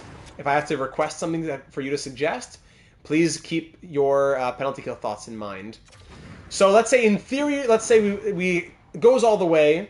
We have a 3-game series. Then we have a 7-game series starting here. Game 1, Game 2, Game 3, Game 4, Game 5, Game 6. So then Game 1, Game 2, like we'd be halfway through round number 2, end of round number 2 type of thing for for Brett Pesci. Yeah. What was the dates again? The 13th, they said? Yeah. Oh, the 10th. Sorry, the 10th. Okay. All right, ladies and gentlemen, so that'll be all. Leave all your thoughts in those aforementioned locations. I will see you next Thursday evening at 7 p.m. Eastern on February the 15th for episode number 14, which will be the 2027 postseason. Coming off of a Stanley Cup final last year, we've had a huge push in the second half. From a 500 squad, from 1 game above 500 to now 11 games above 500. We had a strong second half. I'm very proud of the trades we made, so thank you everyone for your suggestions in them. Thank you, Andrew, Joe. Appreciate that. Thank you, Palm. Thank you again for the donation. See you later, everybody. Thanks for being here. Have yourselves a lovely rest of the weekend. Enjoy the Canucks episode if you haven't seen it already. And yes, join the Discord. Thank you, Hobbsy, of course. Thanks, everybody. Much love to you all. Leave a like if you haven't already to give us a little bit of early good luck headed into the postseason. I will hopefully be live on the weekend for some Sporkle Saturday, but we'll see you soon.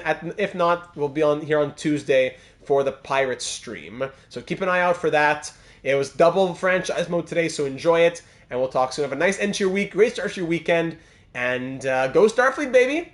Night, everybody.